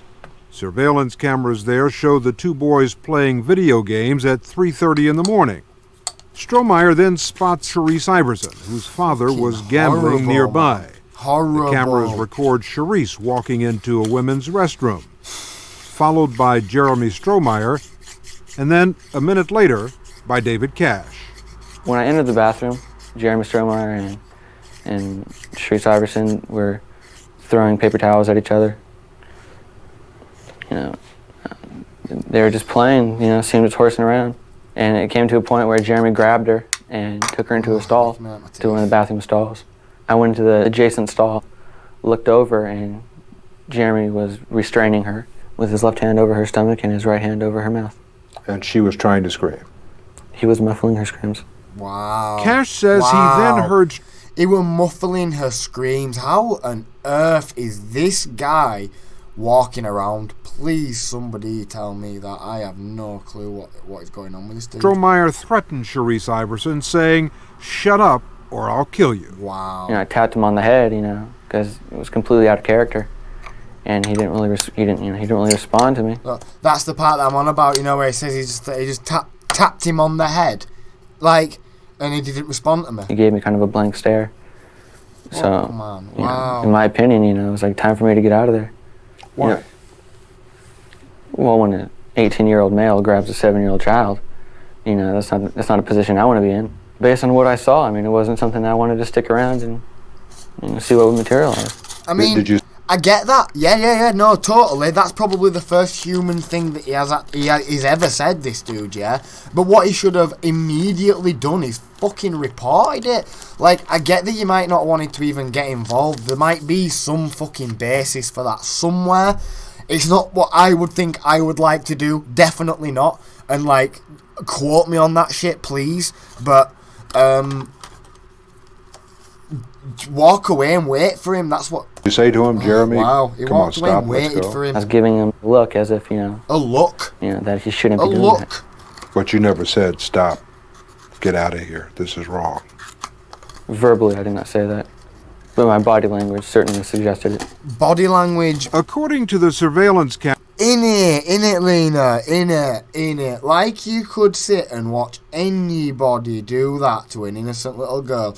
And the guy's reasoning and logic is, well, I didn't know the little girl. Like, wow. Really? Cameras, David Cash walked out of the bathroom about 2 minutes after he entered. Strohmeyer was seen leaving some 22 minutes later. But Sharice Iverson never left. Her body was discovered in the bathroom. She had been sexually assaulted and strangled. What did he say to you when he came out? He immediately confessed. Immediately confessed? You see what I mean? Yes. What did he say? He looked at me and said, I killed her. Wow. Just like that? Wow. Just like that. Wow. After Strohmeyer confessed to Cash that he had killed Sharice Iverson, they went to other casinos where they played slot machines and rode roller coasters for several hours before heading back home to California. Did you think to turn him in to the police? The thought crossed my mind, but... In it. Like, literally, exactly. Thank you. I am so glad that y'all are feeling me on this one. You'd have literally gone and got, like, people in the casino. If you literally went to anybody and said, there's this happening, please come help me. We can both take him. Like, you know, 2 against 1 is, like, flipping always going to be decent. You're going to be able to stop it at least, you know? Done it. Why? I know that his day of reckoning is coming. I didn't want to be the one that turned him in. You felt that was more important Most people take pride in turning him in. Than to report a murderer. Even though he had told me that he had committed murder, it was really hard for me to fathom Jeremy as a quote-unquote murderer. But he told you he was. I understand that, but he's also my best friend. You know, we're taking AP English together.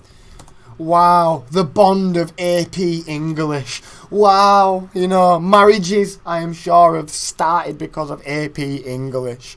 But after Cash and Strohmeyer returned home, friends who had seen the surveillance tapes played on the local news tipped off police.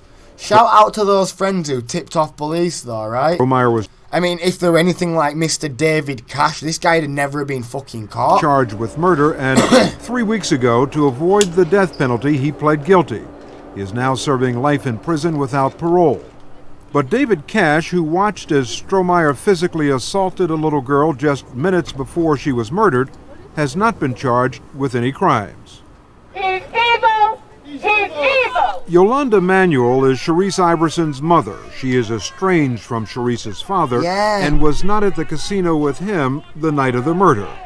She has collected 20,000 signatures urging prosecutors to charge Cash with a crime. He seen Jeremy Strohmeyer put his hands over her mouth and carried her in the bathroom. He seen it. Anytime you stand and you look at something, happening to anybody, not only your child, any human being, a dog, a cat, or whatever. Innit? You've seen that happen. So you a murder within yourself. You still got the blood of my babies on your hand.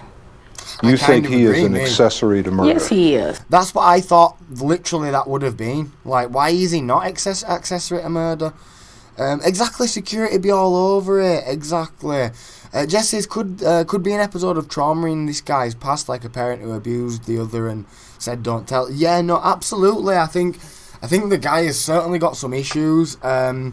Jeremy Strohmeyer, the guy that actually did the murder, right? He was adopted. He got adopted by two great parents, Winnie and John Strohmeyer, to live in a beautiful big house. He's got a sister who, you know, grew up and did really well for herself. But yeah, Jeremy Strohmeyer kind of got into drugs and stuff at a young age, and he had a bad life.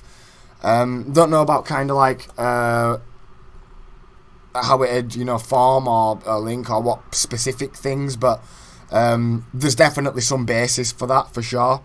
But I mean, honestly, that literally does mean nothing to me at that point. That when this guy's done something so heinous and this other guy's like watched and not said out, I mean, I know plenty of people that have, you know, had bad upbringings. I've got situations. I think it'd only make these people want to do something more.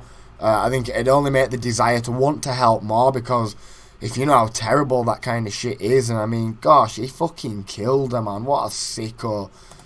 I think he should be charged with accessory to the murder of my child. I mean, what do y'all think? Do you think David Cash should be charged with anything there? You know, the guy that's not been charged? He could have did something to stop it. He didn't do anything. Peggy Lean is the deputy district attorney in Nevada, whose office made the decision not to bring charges against Cash. How would you characterize the conduct of David Cash in this case? Morally reprehensible. And it's unfathomable that someone could see conduct of that nature and not take some form of action. I know. Why then didn't your office charge him with any crime? Moral reprehensibility isn't a crime. You have to participate, do something affirmatively to assist in the commission of a crime. Watching and failing to report, regrettably, is not a crime. But, I mean, isn't there something wrong with that? I mean, you've got someone who could have saved that child's life and who did nothing about it, and yet there's no way to hold him accountable. There may not be any way to hold him legally accountable. He's certainly accountable in the court of public opinion, and he's certainly accountable ultimately in how people respond to his morally bankrupt behavior. We asked David Cash to explain his behavior. This is cringe, man. They all give him to a group of fellow students we assembled on the campus of Berkeley, and he agreed. Legally accountable and how people. Cash to explain his. A lot of people say, you know, how come you didn't stop the murder? How come you stopped the rape? You know, I never felt anything was going to happen to her. If I thought that, you know, that was going to happen, of course I would have stopped it. You know, I don't want this on my conscience that, you know, oh, you know, I allowed, you know, somebody to die. Is it on your conscience? Not to the extent that yes most people. Or no? No, is it on your not conscience? to the extent that most people would want it to be. Yes or no? Not to the extent that most people would want it to be. Okay. I really have a hard time believing that you thought that nothing wrong was going on. Yeah, Doesn't no chance. it alarm you that for 25 minutes he's still in the bathroom with a 7-year-old girl? I mean, that's just not a normal occurrence, and wouldn't you want to go back in there? Okay, let's think of it. Let's say after 25 minutes I come to the conclusion that he's murdered this girl, all right? Do I storm into the bathroom, you know, and then what happens to me? Okay, let's say a security guard walks in. You know, I'm sitting here, you know, with my best friend with the dead body there. This is the thing, man. Whilst you were sat out there, you needed to be telling people, man. Like, it's obvious. That's the first thing that you should always do if you see a crime, if you don't want to be lumped into it. In my opinion, like... You know what I mean? I think I would not have wanted this shit, so I'd have said something like, you know, this ain't even worth it, man. He's like like you say, he's not being actually locked up, but he's probably had to move and, like, you know, his life will be shit after this. Nowhere near to the extent that it should be. And like everybody's saying, he should be charged with something. He should be held accountable. You know, he was there. He was there, in my opinion. He didn't do anything, and I mean, it's just not. It's not right. I think it's very clear to all of us that David Cash's mindset was, "What is best for me?" What is going to get me, keep me out of trouble? Yeah, you have expressed no remorse, no feeling that you felt bad at Give all, him it. that this young girl was murdered. How is it that you can sit there and feel comfortable with yourself, waiting 3 days when you could have assisted the police 3 in days pursuing Jeremy? However, you could have done any number of things, but you did nothing. It's easy for you people to say, oh, you should have done this, you should have done that. I agree. I actually do agree. I'll give him that, yeah. We'll be fair to the dude. It is easy for us to say that, yeah. But I do have a hard time imagining most fucking people to see something like that and not be absolutely infuriated. Like, honestly, man, he should be held negligible at least, right? He tapped him on the head, he saw it, man, it's no good. Like, it isn't good enough, man. Like, it ain't. Sorry, you didn't know Jeremy. But at the time, I made the best possible decision. You still stood by and let a little girl be raped and killed, and I don't think we should stand by and let you get away with that. You just said I stood by and let a little girl get raped and killed. Yeah. That is wrong. I did not see that. I did not witness that. I did not know that was happening. David Cash was unable to convince these students that he belongs at Berkeley. They say they want him out. Do you have any intention of leaving? No, I do not. That would be foolish. Why? Berkeley is one of the best engineering schools in the country. You know, why would I leave? You know, that would be stupid. A number of students say that they're going to take matters into their own hands and in essence, run you out of here. Can they? They will fail. I have no intention of leaving. Despite the uproar on campus, Berkeley Chancellor Robert Berdahl says he cannot expel Cash because he hasn't committed a crime and he hasn't broken any university rules. David Cash has done reprehensible things in not acting, I think, to intervene. He said outrageous things. But even when students act in an outrageous fashion, we can't simply take an arbitrary action against them on the basis of some kind of moral outrage that people feel. Does the university have a moral responsibility to do something about students who behave so atrociously? What has offended the community sensibilities, I think, are the things that he has said. Berkeley is, for better or worse, the home of the free speech movement, and we are not about to punish students simply for exercising the right of free speech, no matter how outrageous and objectionable things they may say. I mean, come on. How can somebody say that? I love free speech. Do you not think that everybody does? Of course we all do. Nobody wants a world where we, like, you know, can't speak as mind and shit. It's like that. We don't have to, you know, we don't have to allow shit like this to happen and then that be compromised. We can still say and do what we want in essence, but just not shit like this that we all agree is terrible. Like, these free speech absolutists baffle me, man. Like, oh man, it's like, how can they say that? It's just like nuance, man. A bit of nuance. Come on. What David Cash did or did not do in this case is perfectly legal, not just in Nevada, but... Could you imagine if it was his kid that was in that bathroom? Like, I'm sorry, but could you imagine? This is someone's daughter, man. Like, it's a fucking child. And this is that I always try to do that, you know, with situations like that. I always think to myself, well, what if it was me? Like, would I be outraged? How would I feel? You know what I mean? And it's like, obviously, your daughter's just been taken in such a horrible way, man, and this guy is pretty much to do with it as anybody could be, really. And he's just walking around, you know, fucking talking about it and shit. It's like, wow. But in nearly every state. But the conduct of Cash has prompted legislation calling for a Good Samaritan law, which would require citizens who witness a sexual assault or other violent crime against children to report it to the police. Yeah, see, we've got that over here, I do believe, because that's in English common law, which English common law is like the old law, right? Should we have a little read of the Good Samaritan thing, because it's quite interesting.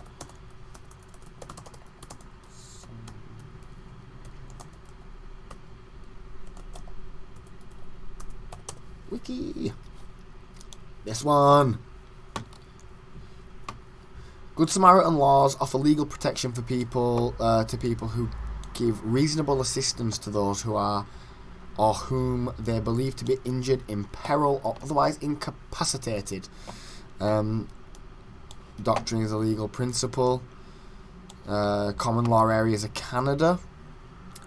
Samaritan laws. Containing operating countries in which the foundation of the legal system is English common law, such as Australia. In many countries that use civil law. So there is kind of a thing-ish nowadays, I think, because of this. Surprisingly, it does not have the support of many in law enforcement, including the... Again, this was from the 90s, as you can tell by the quality of the footage, right? But now I think that this is a thing, and I believe that it is in places anyway. The prosecutor in the Sharice Iverson case. Should we as a society punish this as a crime? It's basically an attempt to legislate morality. And historically, we haven't been very successful in our efforts to legislate morality. From prohibition to prostitution, you can tell somebody not to do it, you can regulate it, you can punish it. But ultimately, it doesn't do a very good job of changing the conduct. Sharice Iverson's mother disagrees with the prosecutor. Yolanda Manuel says a Good Samaritan law is the only way to punish the David Cashes of the world. David Cash needs to be locked up. I want his education taken away from him. Innit? I bet she despises him, and she's saying some pretty reprehensible stuff, to be quite honest. She is. Like, to say, you want someone's education taken away from them, that's strong, man. But I just have to reinforce that this lady has lost her daughter to this fucking monster. And this dude, David Cash, watched it and didn't do shit. I'm surprised that this lady in jail for perpetrating something against David Cash, because I'm sure a lot of people would certainly want to. And I'm not a very violent person. I've been known to get angry. It's a human emotion. We all do. But, I never want to hurt somebody to that extent. But, man, this guy really, really lost some moral respect, man, when he did that shit and didn't say anything. I truly believe it is warranted. I do. My child would not be able to go on with her education. She was 7 years old. She would not be able to go to junior high. 7 years She would not be able to old, go to high school or college and beyond. Have you ever said anything that would say, Miss Manuel, I'm sorry about what happened. I wish there was something I could have done. Have you ever expressed that to her? Maybe not in those exact words, but you haven't. No, but I mean, that's definitely a good idea that I definitely should. A year and a half later, yeah, it is kind of a good idea. Good lad. Shout out to these fucking college students, man, uni students. You disgust me, seriously. Innit, like, man? it's taking all my energy to sit here and sit in front of your face. Good lad. I fucking like this guy, The simple man. fact is there's... I like that guy. I am sorry, but, man, that's it. He needs telling. Like, man, it's not right. It is one person not right. that killed Sharice Iverson. There's one guy, Jeremy Strohmeyer. And there's one other person who could have stopped it. Yeah, only one. You. Technically. Oh, man. I could have stopped it, but based on what I saw, could you imagine admitting I didn't feel her life was in danger. Could If you you could go imagine back to admitting that on night camera? and do it all over again, what would you do differently? I don't feel there's much I could have done differently. See what I mean? Like, he's just literally said, yeah, that, I wish this, that, and other, but then said there's not much he thinks he could have done. He couldn't have told someone, he couldn't have rang the police. He's indoors, there's phones everywhere.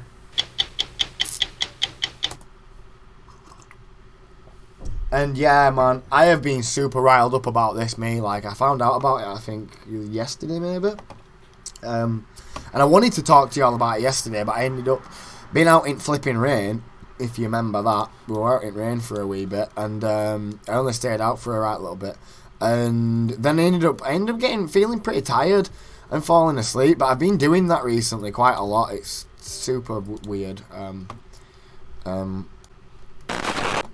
Okay, so what did David Cash do afterwards? Hopefully this tells a bit. There's a little bit here. Ooh, this is good.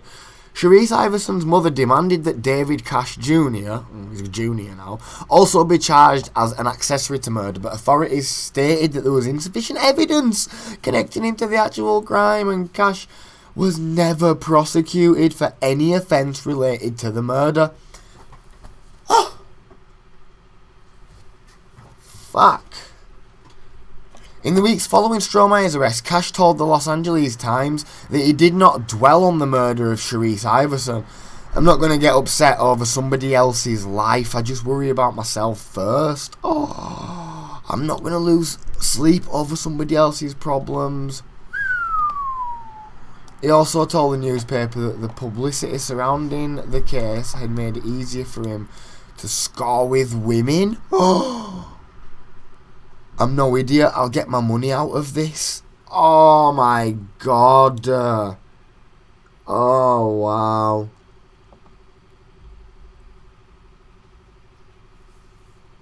Cash would go on to face being labelled the Bad Samaritan, and also the target of a campaign by students who attempted to get him kicked out of UC Berkeley for not stopping the crime. Two local LA radio hosts, Tim Conway and Doug Seckler, subsequently held a rally, to have Cash expelled from the University of Berkeley, stated that they had no basis to remove him since he was not convicted. Wow, nothing ever happened to him, right? Cash never expressed remorse over Iverson's death in a radio interview, stating it was a tragic event. We heard that bit at the start, and we were saying that fucking bullshit. I don't even like to repeat it, man. I can't feel strong remorse for him. The only person I know is Jeremy Strohmeyer, but still insisted that he did nothing wrong.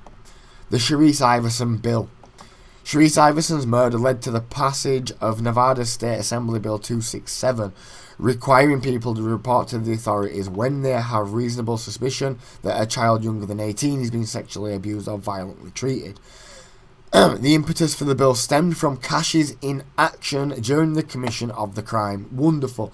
I hate that it's only that came from it, but by golly gosh, at least something came from it.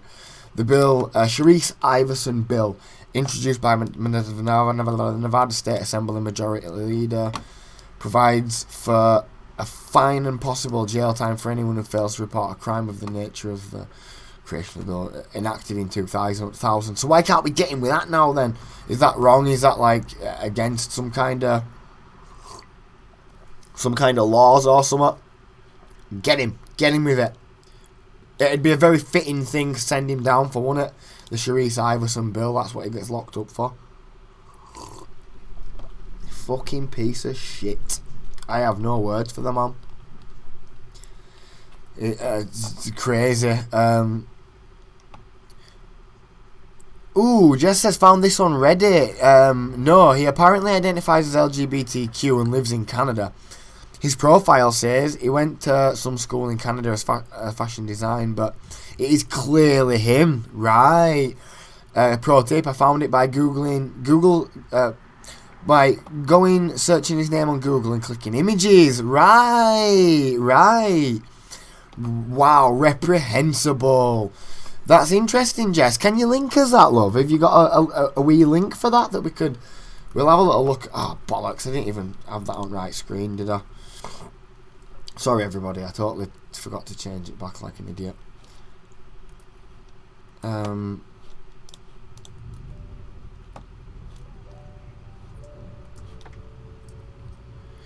no. That is terrible, isn't it? Jeez, man. It's alright though. Oh, let's do Jesse's pro tip. What am I doing? Where's his name? Motherfucker. Oh, I swear, I don't hate many people, but this guy seriously made it into my list of most despised people ever.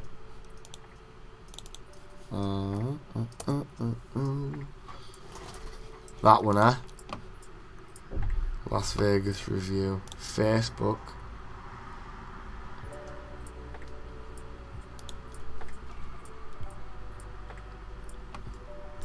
Ooh, we got a post here. Jess, well done. Thank you. We'll read that in a sec.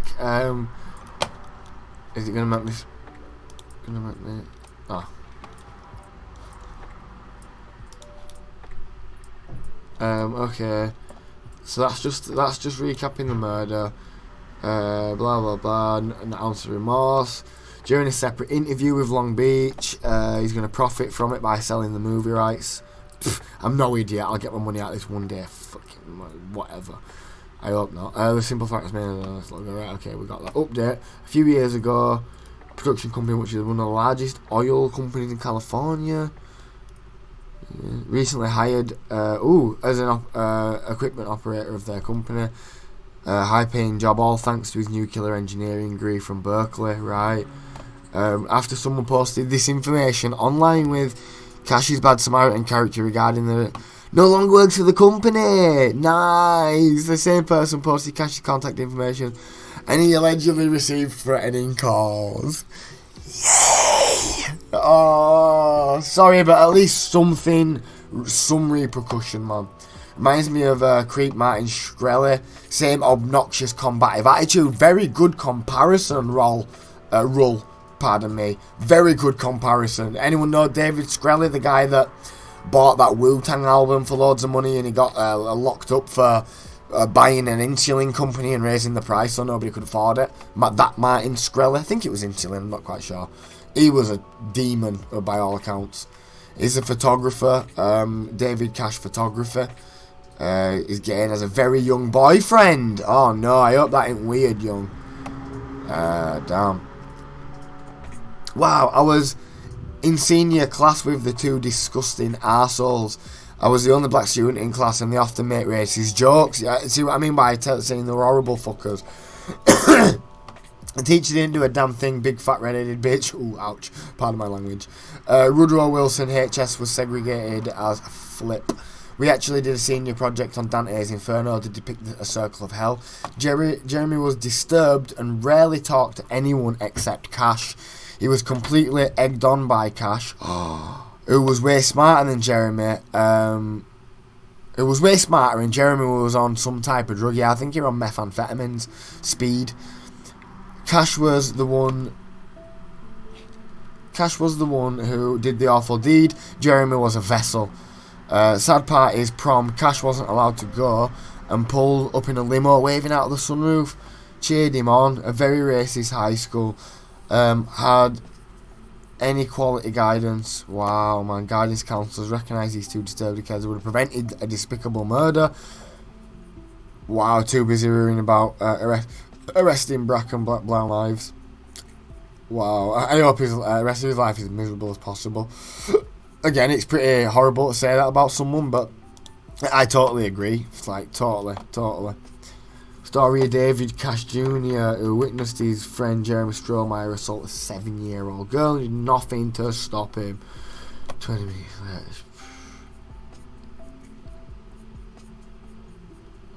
Is it the article that you read, love? Oh no, that's just a video, isn't it? It makes you want to throw up how he said to the newspapers he wasn't going to get upset over somebody else's life. Clinical definition of a psychopath. But they took AP English together, guys. I know, right? Bastard. Sorry. Oh my god. Stop. He's on Facebook and Twitter actively. I'm afraid if I post a link I'll get banned for witch hunting or something. And he didn't even have the courtesy and lie and say he was scared, man. He literally didn't. The obvious thing to do there would be to lie. And I don't condone lying. I think lying's a piece of shit thing to do. But the guy is a piece of shit, obviously. And he was never going to get away from that worry. So why didn't you just say that he was scared of him, man? He's defending his choice. Yeah, he should have owned up to it was a mistake. The fact that he really thinks he did nothing wrong is upsetting to me. Awful as it is, I don't think he legally could be charged with anything. Citizens are allowed to not intervene or report. Yeah. What do you guys think it should be?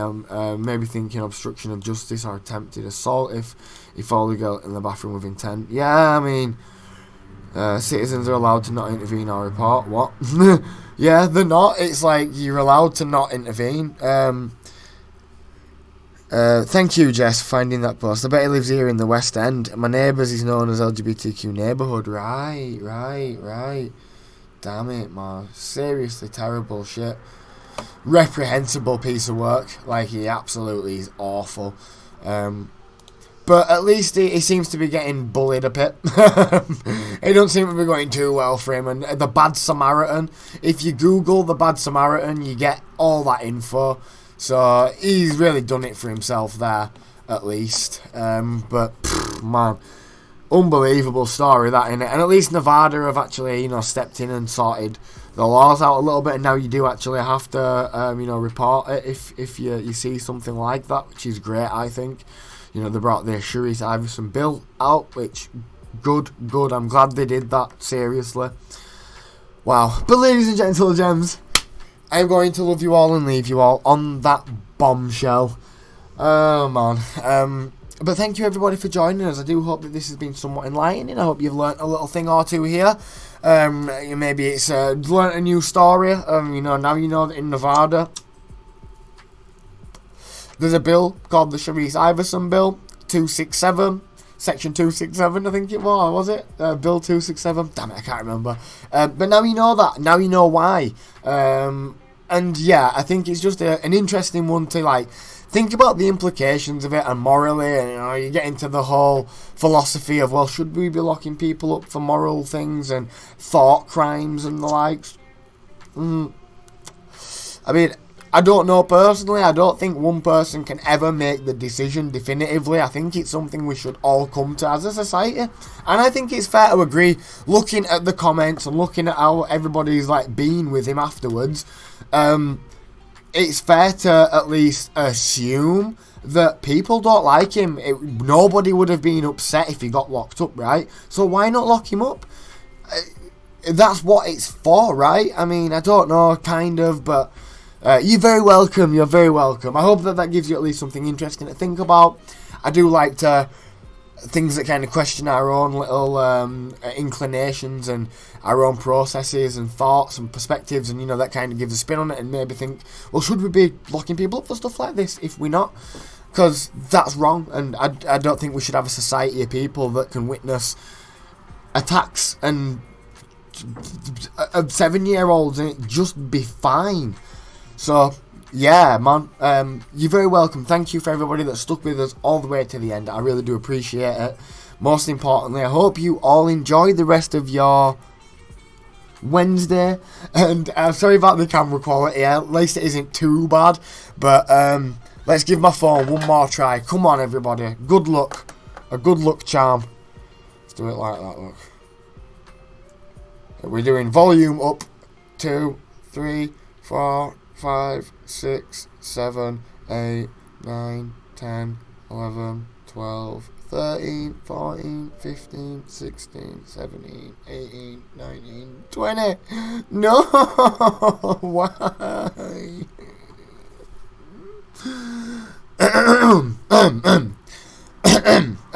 My phone's still not working, so we've got that to deal with, so we're going to go deal with that a little later, but I do appreciate everybody that joined us today and everybody that stuck with us. We'll be back tomorrow at the same time, at 2, hopefully. I'm going to go try and get my phone fixed, and I've got a few things to do tomorrow, like pay rent, and I think tomorrow I am going to go swipe up all the presents and stuff that we need. I've got a few things like wrapping paper. We've got some wrapping paper and shit down there. I would show you, but my laptop doesn't move, sadly. It's not a very good laptop. Ooh, here's a story. Jess has got a story to end with. Lovely.